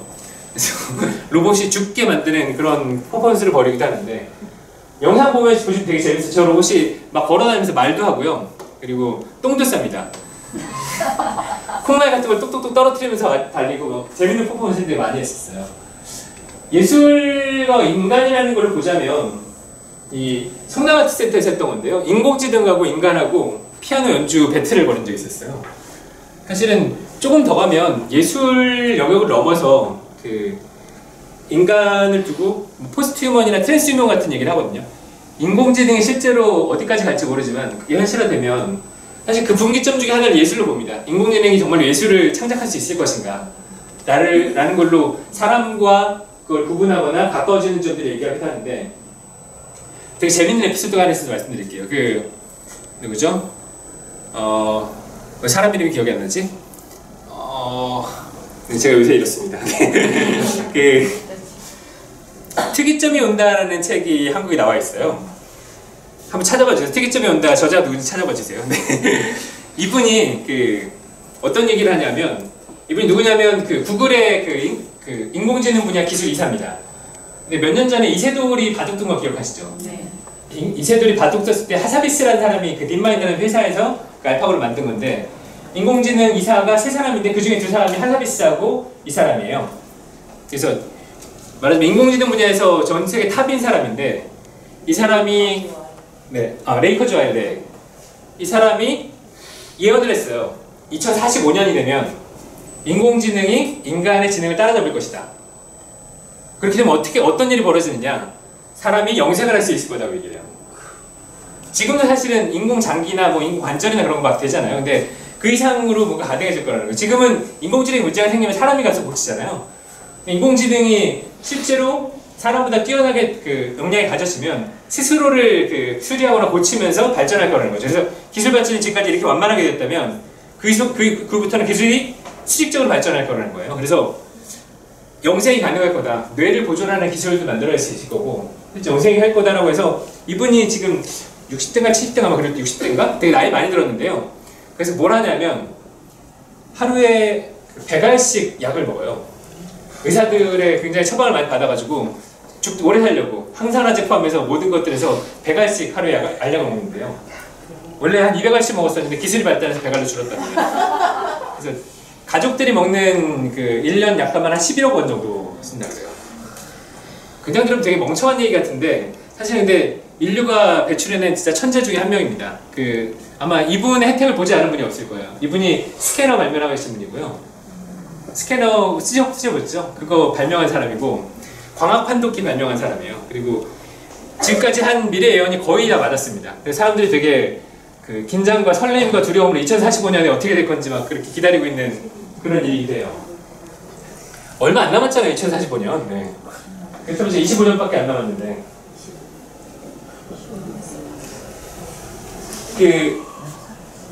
문화도시와 관련될 수도 있는데, 공동체와 예술이라는 키워드 관련해서 제가 봤던 가장 신기했던 사례 중에 하나예요.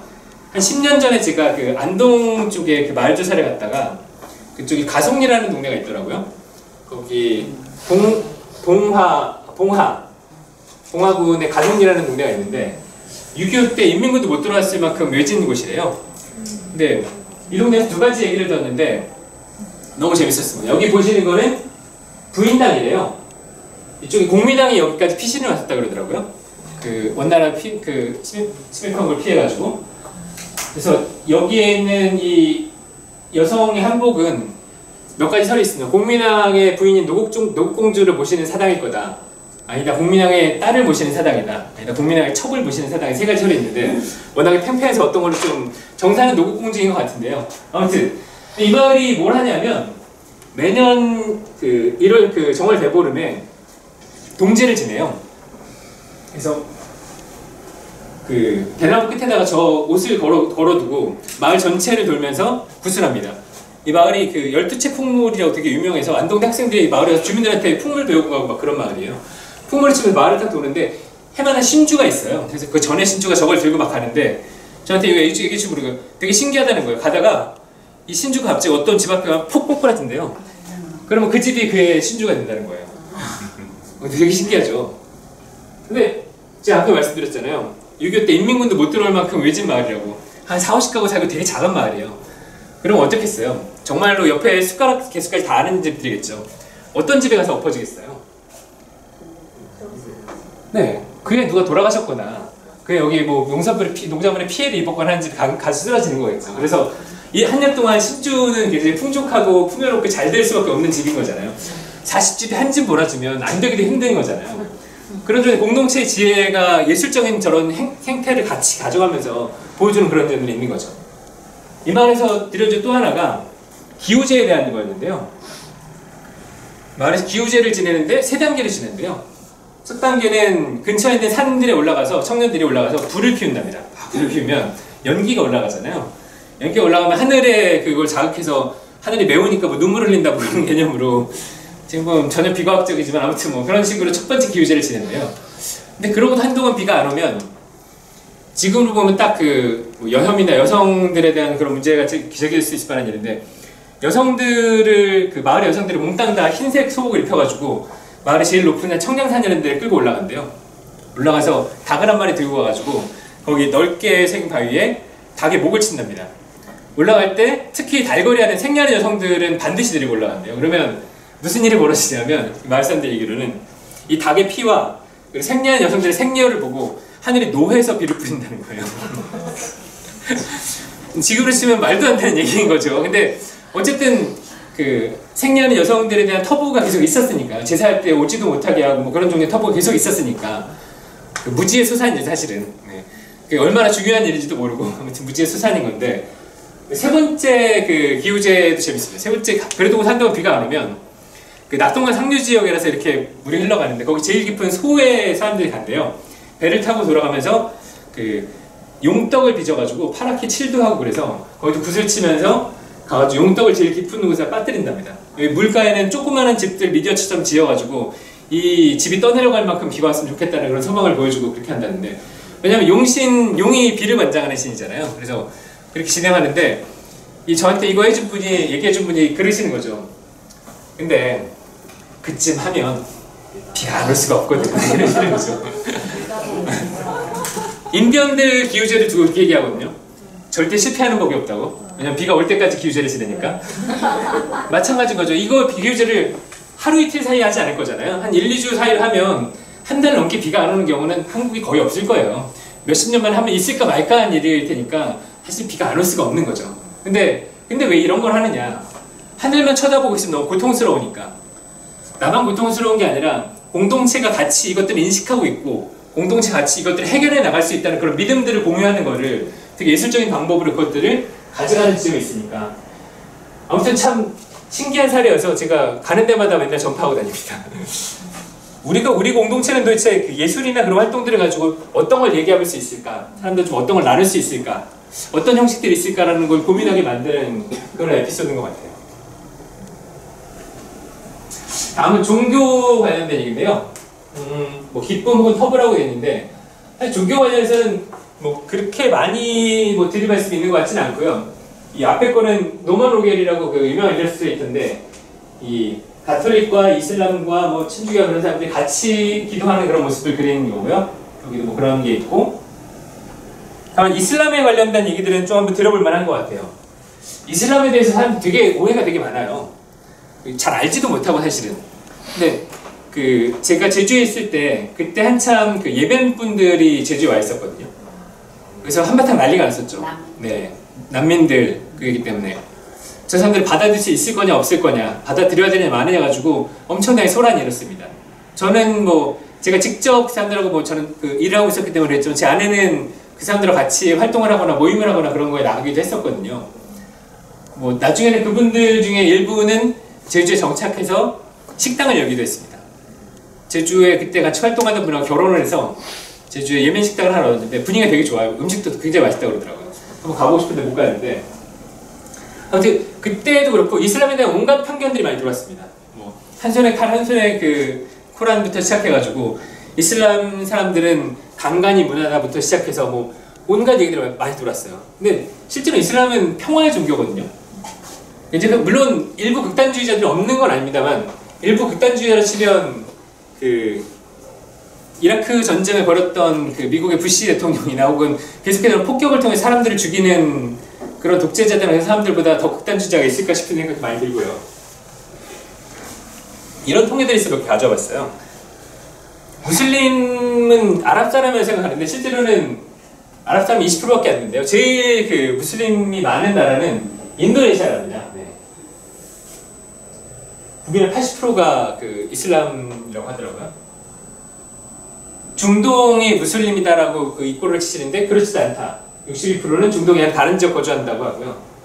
그리고 사실 중동이라는 말 자체가 굉장히 뭐랄까 딱 유럽적 시선이거든요.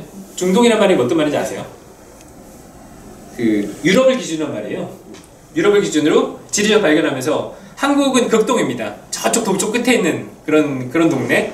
그리고 중동, 그리고 여긴 근동. 자기네랑 가까이 있으면 근동, 중동, 극동 뭐 이런 식으로 자기네 기준으로 만들어 놓은 말이에요. 아주 인민적인 말이죠, 사실. 그래서 근동, 중동, 북동 뭐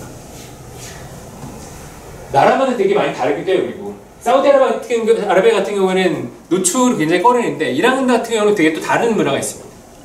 이란은 굉장히 개화된 세계이기도 하고 되게 큰 나라기도 하고요. 터키, 이란, 이스라엘, 터키, 이란, 사우디아라비아, 뭐 이집트 몇 나라가 그쪽에서 제일 큰 나라들이라고 하더라고요. 문화가 되게 다르기도 하고 여러 가지가 있어요. 이게 되게 재밌었는데요. 미국 이슬람의 42%는 진화론을 인정한대요. 근데 미국 기독교에는 24%만 진화론을 인정한대요. 그래서 누가 더 미개한가, 누가 더 현대과학의 세례를 못 받았는가, 뭐 바보 올림픽을 하는 건 아니지만 아무튼 그런 얘기들을 하는 걸 들어가지고 가져봤습니다. 사실 되게 끔찍한 사건이죠. 샤를리 앱도라고 예전에 프랑스에서 그 테러 사건이 일어났었잖아요. 샤를리 앱도 신문사를 이슬람 극단주의자들이 그 타격을 했던 일이 있었습니다. 근데 사실 이슬람에서는 저 무함마드를 저 누드를 되게 그 분노를 샀는데 그리는 것 자체, 형태를 그리는 것 자체를 금기시해요. 그것도 그리는 것도 안 된다라고 얘기하는데 사실 남의 문화에 대한 존중이 없는 거라고 좀 생각이 돼요. 물론 그렇다고 해서 사람을 죽이면 안 되겠지만 저는 저걸 표현의 자유를 옹호해야 되나 싶은 느낌들이 개인적으로 많이 듭니다. 이게 뭐 현대에서만 있는 게 아니에요. 그 단테가 신곡을 발표했을 때 신곡에 들어간 사파래요. 무함마드랍니다. 무함마드가 그 연옥에서 고통받고 있는 모습을 다른 종교의 지도자를 저렇게밖에 표현 못한다는 그런 미개한 서양인들의 모습을 보여주는 것 같아요. 사실 그 최근에도 계속 보는 뭐죠? 유럽 그 프랑스나 영국이나 독일이나 그런 나라들이 인권 선진국처럼 부른 거 되게 저는 꼴 살았거든요. 제가 독일에 한번 갔을 때 거기 페라가모 박물관이라는 데가 있어요. 근데 갔다가 정말 너무 깜짝 놀란 게 와, 이 우리나라 치면 일본이 남대문이나 통째를 갖다 떼는 거랑 비슷한 규모의 유족들 그냥 통째를 갖다가 거기다 전시해놨어요. 아 진짜 이런 야만적인 인간들이 뭐 문명이 어떻고 뭐 인권이 어떻고 얘기하는 게 저는 너무 역겨울 때가 있더라고요. 이 사람들이 그만큼 문명을 축적하고 민주주의를 한다고 그렇게 했던 거, 산업혁명을 일으키고 했던 거는 사실은 식민지에서 그만큼 착취를 했기 때문이었거든요. 그런 근원적인 착취들이나 부를 가져왔기 때문에 그런 기울임 현상들이 여전히 계속 반복되고 있는 점들이 있는데 거기에 대한 반성들을 충분히 하지 않는 상황에서 자기들 잘났다고 얘기하는 거 정말 너무 꼴사나운 일인 것 같아요. 이 노래를 들어보면 좋을 것 같은데 네. 이거는 한번 서민정 센터장이 한번 읽어보실래요? 잘 안 보이시나요? 네, 저희는 어느 정도 장애를 가지고 있으니까. 그 토끼와 거북이를 이런 식으로 써놓은 건데요. 어느 날 숲밭에서 촐람탕이 토끼가 인형이 도루박질 잘했는데 허번 거북이 씨는 뭘 하신디? 거북이는 나랑 도루박질 한번 해보젠? 뭐 이런 얘기예요. 네. 기어 동하게 부추르캔 두 명이서 도루박질 한번 하네. 토끼 멋들이요, 거북이 멋들이요, 못하죠 문어찌개. 그런. 네. 저도 그 제주도에 가서 처음에 그 집을 얻는데 집주인 할머니가 얘기하시는데 통역을 통해서 만들었어요. 이분랑 도대체 얘기가 안 되는 거예요. 공인중개사 아저씨가 이 통역을 서로 해주는 그런 진기한 경험을 했었거든요. 네. 제주도에서도 젊은 세대들은 할머니 세대들하고 잘 얘기가 안 된다고 그러더라고요. 못 알아듣는다고. 근데 꼭 사실 거기만 그런 건 아니잖아요. 여기도 사실은 어르신들하고 얘기해보면 제가 10년 전에 왔을 때 외관에 왔을 때 어르신들 얘기하는 거 잘 못 알아듣는 경우가 있었거든요. 근데 대구에서 온 친구도 잘 못 알아듣더라고요. 자기도 못 알아듣는 거 많다고 막. 근데 사실 너무나 빠르게 그 우리가 지역어들이 사라지고 있어서 되게 아쉬움들이 많은 것 같아요. 사실 문화 다양성이 되게 그 아주 중요한 표지 중에 하나라고 생각을 하거든요. 그러니까 말하자면 저런 말들은 왜 생겼을까요? 한정된 지역 안에서 사람들이 살면서 필요에 따라서 만들어낸 말들이죠. 이를테면 이 동네에서도 사용하는 말들이 별도로 있잖아요. 말하자면 부추를 여기서는 정부지라고 하시죠. 네. 왜 정부지라고 했는지 이유가 있었을 거잖아요. 부추라고 안 하고 혹은 전라도에 가서 소리라고 안 하고 부추를 정부지라고 얘기하는 그런 게 있었고 정부지라는 말이 환기하는 그 정서가 있습니다. 근데 그거를 표준어를 통일하고 부추라고 부르면 불러지나요? 그리고 부추라고 부르면 정부지 맛이 나나요? 아니잖아요. 근데 너무나 많은 말들이 그렇게 변하고 있다는 거죠. 바뀌고 있고. 사람들의 정서나 감정이나 그런 살아왔던 그런 조건들을 굉장히 잘 응축하고 있는 그런 말들이 너무 빠르게 사라지고 있어서 굉장히 좀 아쉬운 점들이 있는 것 같아요. 제주에는 그 제주어 보존 조례가 따로 있습니다. 그래서 제주어만 하는 방송이 따로 있어요. 그리고 제주어를 계속해서 가르치는 그런 아카데미가 있어요. 이주민들한테 제주어를 가르치기도 하고 젊은 세대들한테 가르치기도 하고 그럼에도 불구하고 빠르게 사라지고 있습니다. 뭐 방송이 되게 큰 역할을 했죠. 뭐 TV에서 나와서 그 이를테면 그런 말들을 되게 조롱하거나 되게 비하하는 말도 많이 나왔고 사투리 쓴다고 되게 놀리는 것도 되게 많았었고 참 되게 아쉬운 일인 것 같습니다. 그런 얘기들 많이 하잖아요. 왜 에스키모들은 눈을 표현하는 그 표현 방법이 몇 시까지 된다는 얘기를 하잖아요.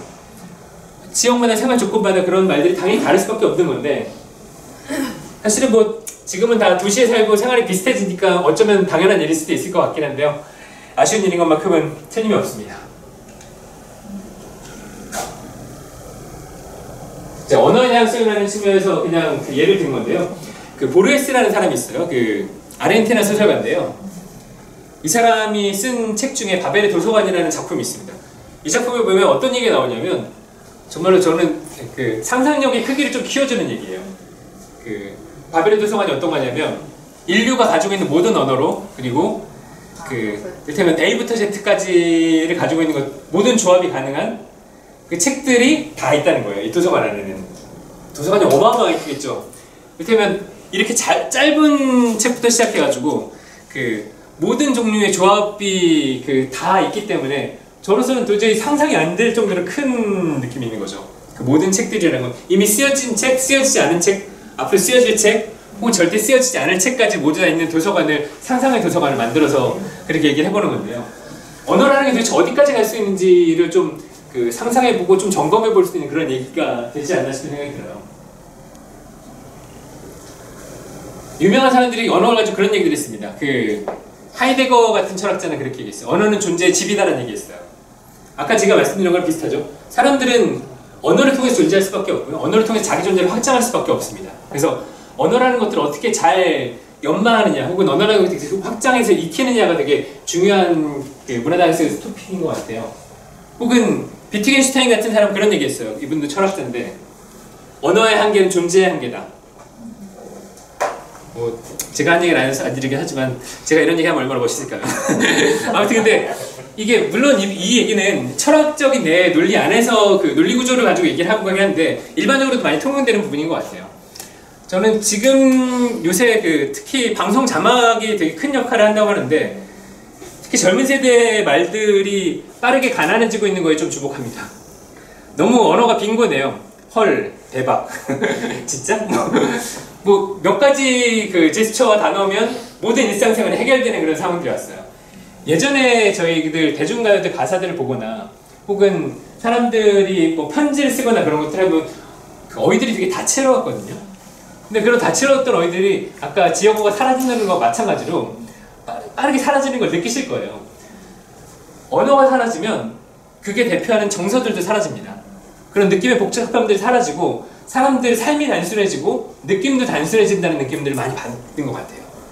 그것들을 어떻게 좀 다채롭게 만들 수 있는가, 어떻게 풍부하고 입체적으로 만들어낼 수 있는가, 삶의 행복감이나 삶의 다양함이나 이런 것들이 거기에 좀 달려있다는 생각들이 계속 드는 것 같습니다. 책 소개를 계속 하게 되는데요. 일 포스티노라는 영화 보신 분들 계실 거예요. 그 영화의 원작입니다. 너무 재밌게 읽는 거여서 시하고 언어, 은유라는 것들이 어떻게 그 사랑과 결부될 수 있는지를 되게 잘 보여주는 책이라고 볼 수 있고요. 네. 너무 그냥 재밌는 시여서 시는 사실은 어떤 사람들은 그렇게까지 얘기해요. 시인들이 저는 좀 과장이라고 생각하는데 시는 우주의 울음이다 뭐 그런 얘기를 해요. 좀 시인들이 자부심이 넘쳐나는 얘기인 거죠. 근데 확실히 시가 저렇게 압축적으로 뭔가를 보여주면서 세계의 모습들을 좀 언뜻 우리가 못 보던 세계의 모습들을 비춰주는 지점들은 좀 있는 것 같아요. 재밌는 부분들이 많죠. 이거는 좀 굉장히 재밌어요. 강가에서는 눈도 마주치지 말자. 얼마나 외로운지 괴로운지 너 혼자 씹고 너 혼자 알아서 해라. 그런 얘기들을 하기도 하고요. 심보르스카라는 시인 얘기도 제주도 얘기를 계속 드리게 되는데 제주도의 그런 문화나 혹은 언어나 그런 것들이 확실히 한국 한반도하고 좀 다른 점들이 있기 때문에 말씀드리게 되는 것 같아요. 신구간이라는 얘기 혹시 들어보셨나요? 한 번도 못 들어보셨어요? 제주도에는 여전히 1월 소원부터 대한 사이 가장 추운 시절에 이사를 하는 문화가 있습니다. 그 기간에 이사 물량이 여전히 한 70%에서 80% 가까이가 그 기간에 이사를 해요. 그리고 하이마트라고 그런 데서도 신구간 기념 세일 뭐 그런 식으로 다 세일하고 막 그래요. 이 신구간이 뭐냐면 제주도가 말하자면 신을 모시는 문화가 되게 발달한 곳이에요. 예전에 뭐 당호백, 절호백이 있었다는 그런 얘기도 하는데 지금은 절은 거의 안 남아있고 당은 여전히 좀 남아있긴 한데요. 그리고 절기마다 굿을 되게 여전히 많이 합니다. 영등굿부터 시작해가지고 큰 굿 계속 굿을 하는데 이때 뭐냐면 신들이 하늘에 올라가서 임무를 교대하는 시기래요. 한 2주 정도. 기존까지 일을 맡아서 하다가 뭐 성주신 조항신부터 시작해가지고 신들이 모든 사물에 깃들어 있는데 하늘로 올라가서 역할을 새로 부여받고 임무 교대하고 내려오는 그 기간. 그래서 신들이 없을 때 집도 수리도 하고 집도 이사를 해야 신들이 노하지 않는다. 동티나지 않는다고 하죠. 그래서 그런 기간을 맞춰서 사람들이 이사를 하는 그 문화가 지금까지 남아 있습니다. 근데 사실은 좀 과학적으로 보면 그때 당시 저 기간에 이사를 하거나 집수리를 하거나 그런 것들이 말하자면 바이러스나 병균이나 그런 것들이 제일 억제되는 시기에 다닌 거라고 그러더라고요.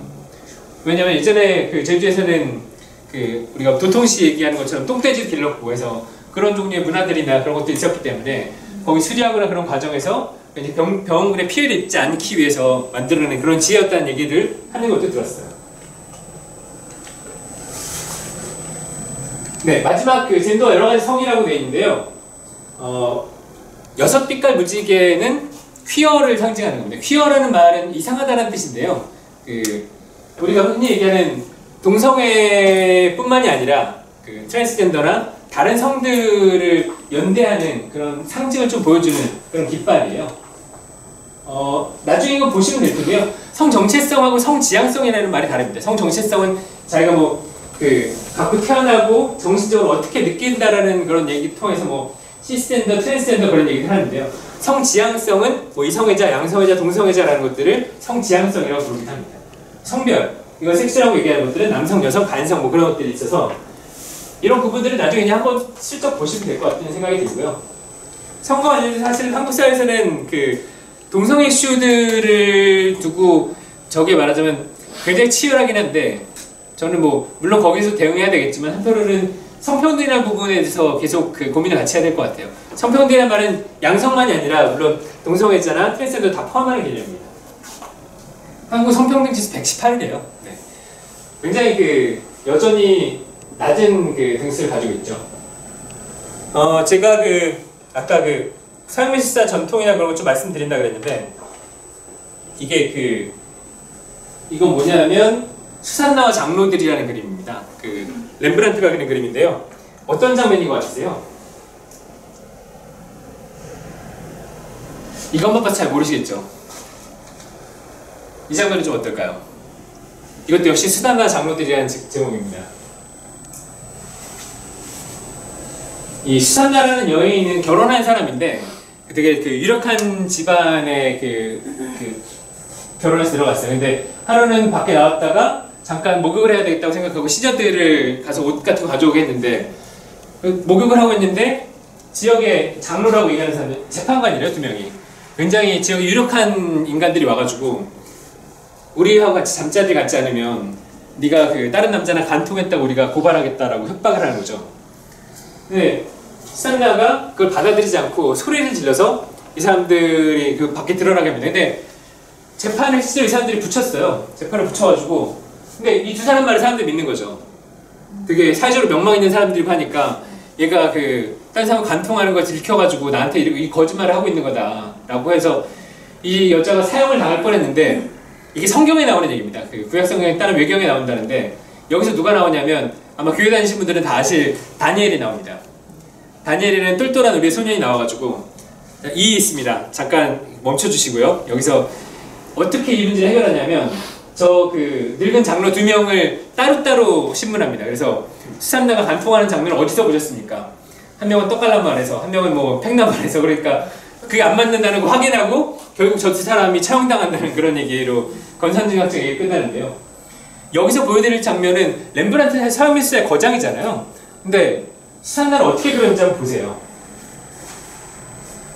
결혼한 여성인데 마치 10대 소녀처럼 그려놨습니다.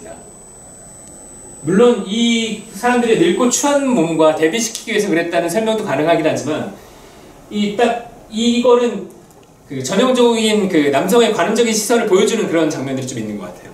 다음 장면은 그 서양미술사에 몇 안 되는 그 여성 그 화가거든요. 아르테미시아 젠틸레스키라는 사람인데 이 사람도 사실 이런 일을 겪었어요. 어렸을 때 자기 스승한테 성폭행을 당하는 경력이 있습니다. 근데 성폭행을 당했는데 용감하게 고발해서 그 시대에 이 사람을 고발시켜서 처벌받게 만든 아주 당찬 사람이기도 해요. 되게 현실적이죠, 느낌이. 정말 이 고통스러운 얼굴을 하며 앞에 그 이거하고 되게 다르죠. 여기는 관람자를 정확히 쳐다보고 있습니다. 느낌이 되게 다르죠. 다음 그림 한번 볼까요? 이거는 홀로페네스의 목을 자르는 유디트라는 작품인데요. 그 아시리아라는 나라가 이스라엘을 침략해요. 근데 홀로페네스라는 장군이 굉장히 유능한 장군이어서 그 주변에 위세를 떨치고 있었는데 이 유디트라는 사람은 과부입니다. 근데 이 홀로페네스라는 사람한테 그 굉장히 성장으로 차려가가지고 그 달콤한 말로 꼬드겨가지고 잠자리를 갖게 돼요. 잠자리를 갖다가 되게 취하게 만들고 저 홀로페네스를 죽이는 그 장면인데, 근데 보시면 알겠지만 카라바초도 물론 거장이죠. 근데 보시면 알겠지만 이게 벌레 하나도 못 죽일 것 같은 그런 여자잖아요. 이 과부라기보다는 여기 그 목을 자르는 각도 절대 안 잘릴 것 같은 그런 각도로 나오는 거죠. 이게 저런 종류의 이런 폭력적인 부분과 이런 여성의 저런 그 엘레강스한 부분들을 도드려내 보여주려는 그런 작품일 뿐이지 사실 저게 적당히 드러나지 않고 있다는 생각이 드는데, 다음 작품 보시면 다시 젠틀레스키 작품 보시면 정말 썩뚝 썰어버릴 것 같은 단단한 팔뚝 잘 보이잖아요. 여성화가 남성화가 드러내 보여주는 이 작품의 그 느낌들이 이렇게나 다릅니다. 서양미술사에 되게 반복되는 그런 일 중에 하나예요. 사실은 여기에는 담지 않았는데 클림트의 그림 중에도 유디트가 있어요. 클림트의 그림은 조금 더 나갑니다. 클림트의 그림은 아예 이 목 자르는 장면이 없고요. 유디트가 굉장히 성적으로 흥분해 있는 그런 표정, 얼굴이 홍조를 이루고 있고 그 성적 절정감에 있는 모습으로 홀로페네스의 목을 들고 있는 것만으로 나와요. 아예 그걸 취해서 그 장면만 도드라지게 만드는 그런 기법을 취하고 있는 거죠. 근데 이게 서양미술사에서만 있던 거냐? 사실은 지금 한국에도 그대로 반복되고 있다는 걸 보여드리려고 저거 작품들을 보여드린 거죠. 이 성인적 관점에서 보자면 우리가 흔히 보는 홍보물이나 흔히 하는 그 언어 습관이나 그런 것들이 얼마나 좀 왜곡된지가 되게 잘 드러나는 점들이 많이 있는 것 같아요. 82년생 김지영 혹시 소설 읽어보신 분들 좀 있으시죠?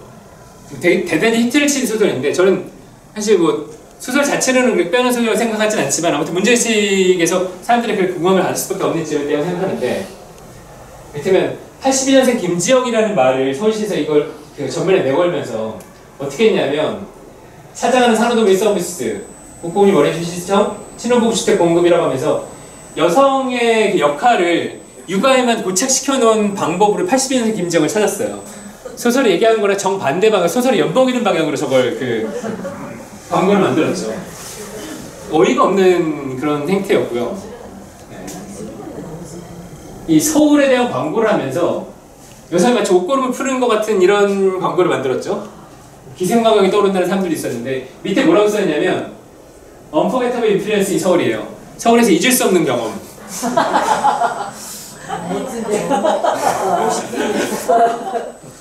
참 저런 것들을 만들어야 승인한 사람들이 참 대단하다는 생각이 드네요. 그래서 저희가 바꿔야 될 그런 인식들이나 혹은 말들도 굉장히 많습니다. 우리가 뭐 최근에는 그런 말들 많이 바꾸고 있긴 한데요. 유모차라는 말 요새는 안 쓰려고 하죠.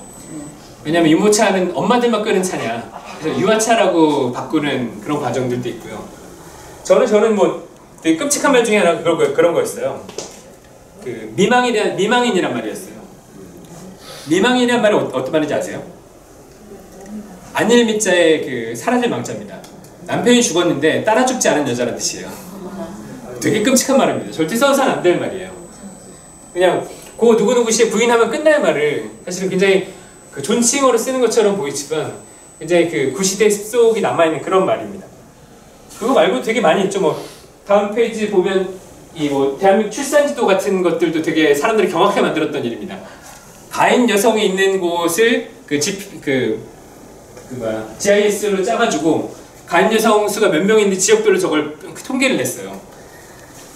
저출산을 극복해보겠다고 저런 일들을 국책 연구같이 하고 있으니 얼마나 한심한 일입니까? 왜 사람들이 결혼하고 왜 사람들이 아이를 안 낳는지에 대해서 가인 여성계를 찾아놓으면 가인 여성계에 있는 사람들 찾아놓으면 그게 저절로 이루어지나요? 와, 참 세상을 몰라도 너무 모르는 사람들이 헛똑똑이들이 너무 많은 것 같아요. 엄청나게 많이 비난을 받았던 프로젝트죠. 이런 것도 그렇죠. 범죄 예방 여성이 알아서 이를테면 지하철역 같은 데서 뭐 치마는 뭘로 가방으로 가려주세요. 뭐 그런 종류의 문구가 써 있는 것도 어이가 없는 거죠. 바꿔야 될 건 남성의 인식이고 범죄자들의 인식인데 왜 피해자들이 알아서 조심해야 된다고 그런 힘든 일이지 참. 이런 부분도 그렇고 혹시 이 그림에서 뭔가 어떤 게 문제되는지 아시겠어요?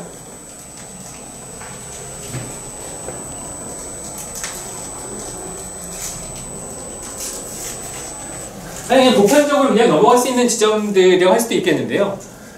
여성을 되게 스테레오타이프 한다고 하거든요. 그러니까 주방에 있는 여성을 그린다든가 혹은 아이와 여성을 그린다든가 혹은 여기서는 치마 입은 여성을 그린다든가 여성의 대부분 공공기관 홍보물에서는 여성은 다 치마 입고 있는 모습으로밖에 안 나옵니다. 근데 실제로 여성들이 치마를 그렇게 많이 입나요? 그렇지도 않잖아요. 여성을 드러내는 방식들이 그렇게 납작하게 하면 안 되는 건데 그런 것들을 물론 고충이 있겠죠. 여성과 남성을 어떻게 구분해낼 수 있을 것인가는 고충이 있겠지만 다른 방식들이 얼마든지 있거든요. 아주 게으른 방식으로 저렇게 나타내는 것들을 바꿔야 되겠다는 얘기들이 많이 나오고 있는 거죠.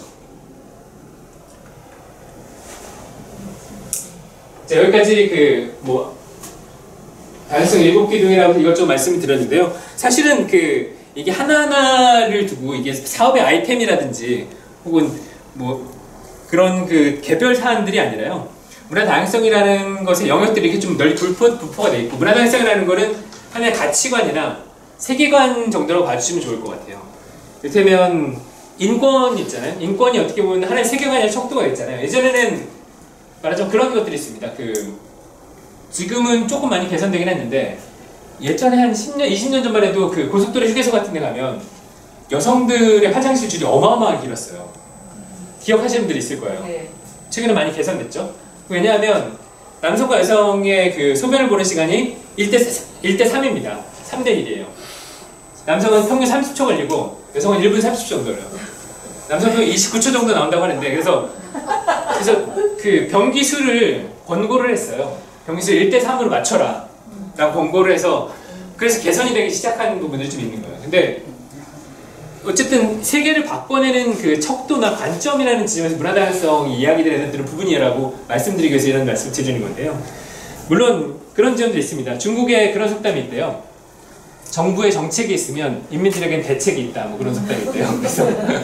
그래서 업자들이 1대 3으로 맞추라고 그러니까 여성 명기수를 늘리는 게 아니라 남성 명기를 줄여가지고 비율을 맞추는 경우가 생겨가지고 곤란한 경우도 있다고 얘기를 듣긴 했습니다만 아무튼 이게 그 문화도시도 역시 좀 마찬가지가 되는 것 같아요.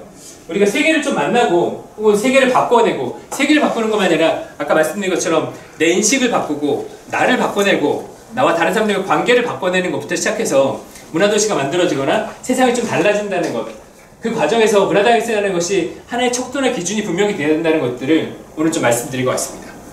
한 1시간 반 좀 넘게 얘기를 한 것 같은데요. 네. 제 얘기는 일단 여기까지 하고 혹시 아마도 없을 거라고 예상이 되지만 네. 혹시 질문 있으시면 받고 혹은 의견 주시는 게 있으면 좀 이야기 나눠보고 마치는 걸로 하겠습니다.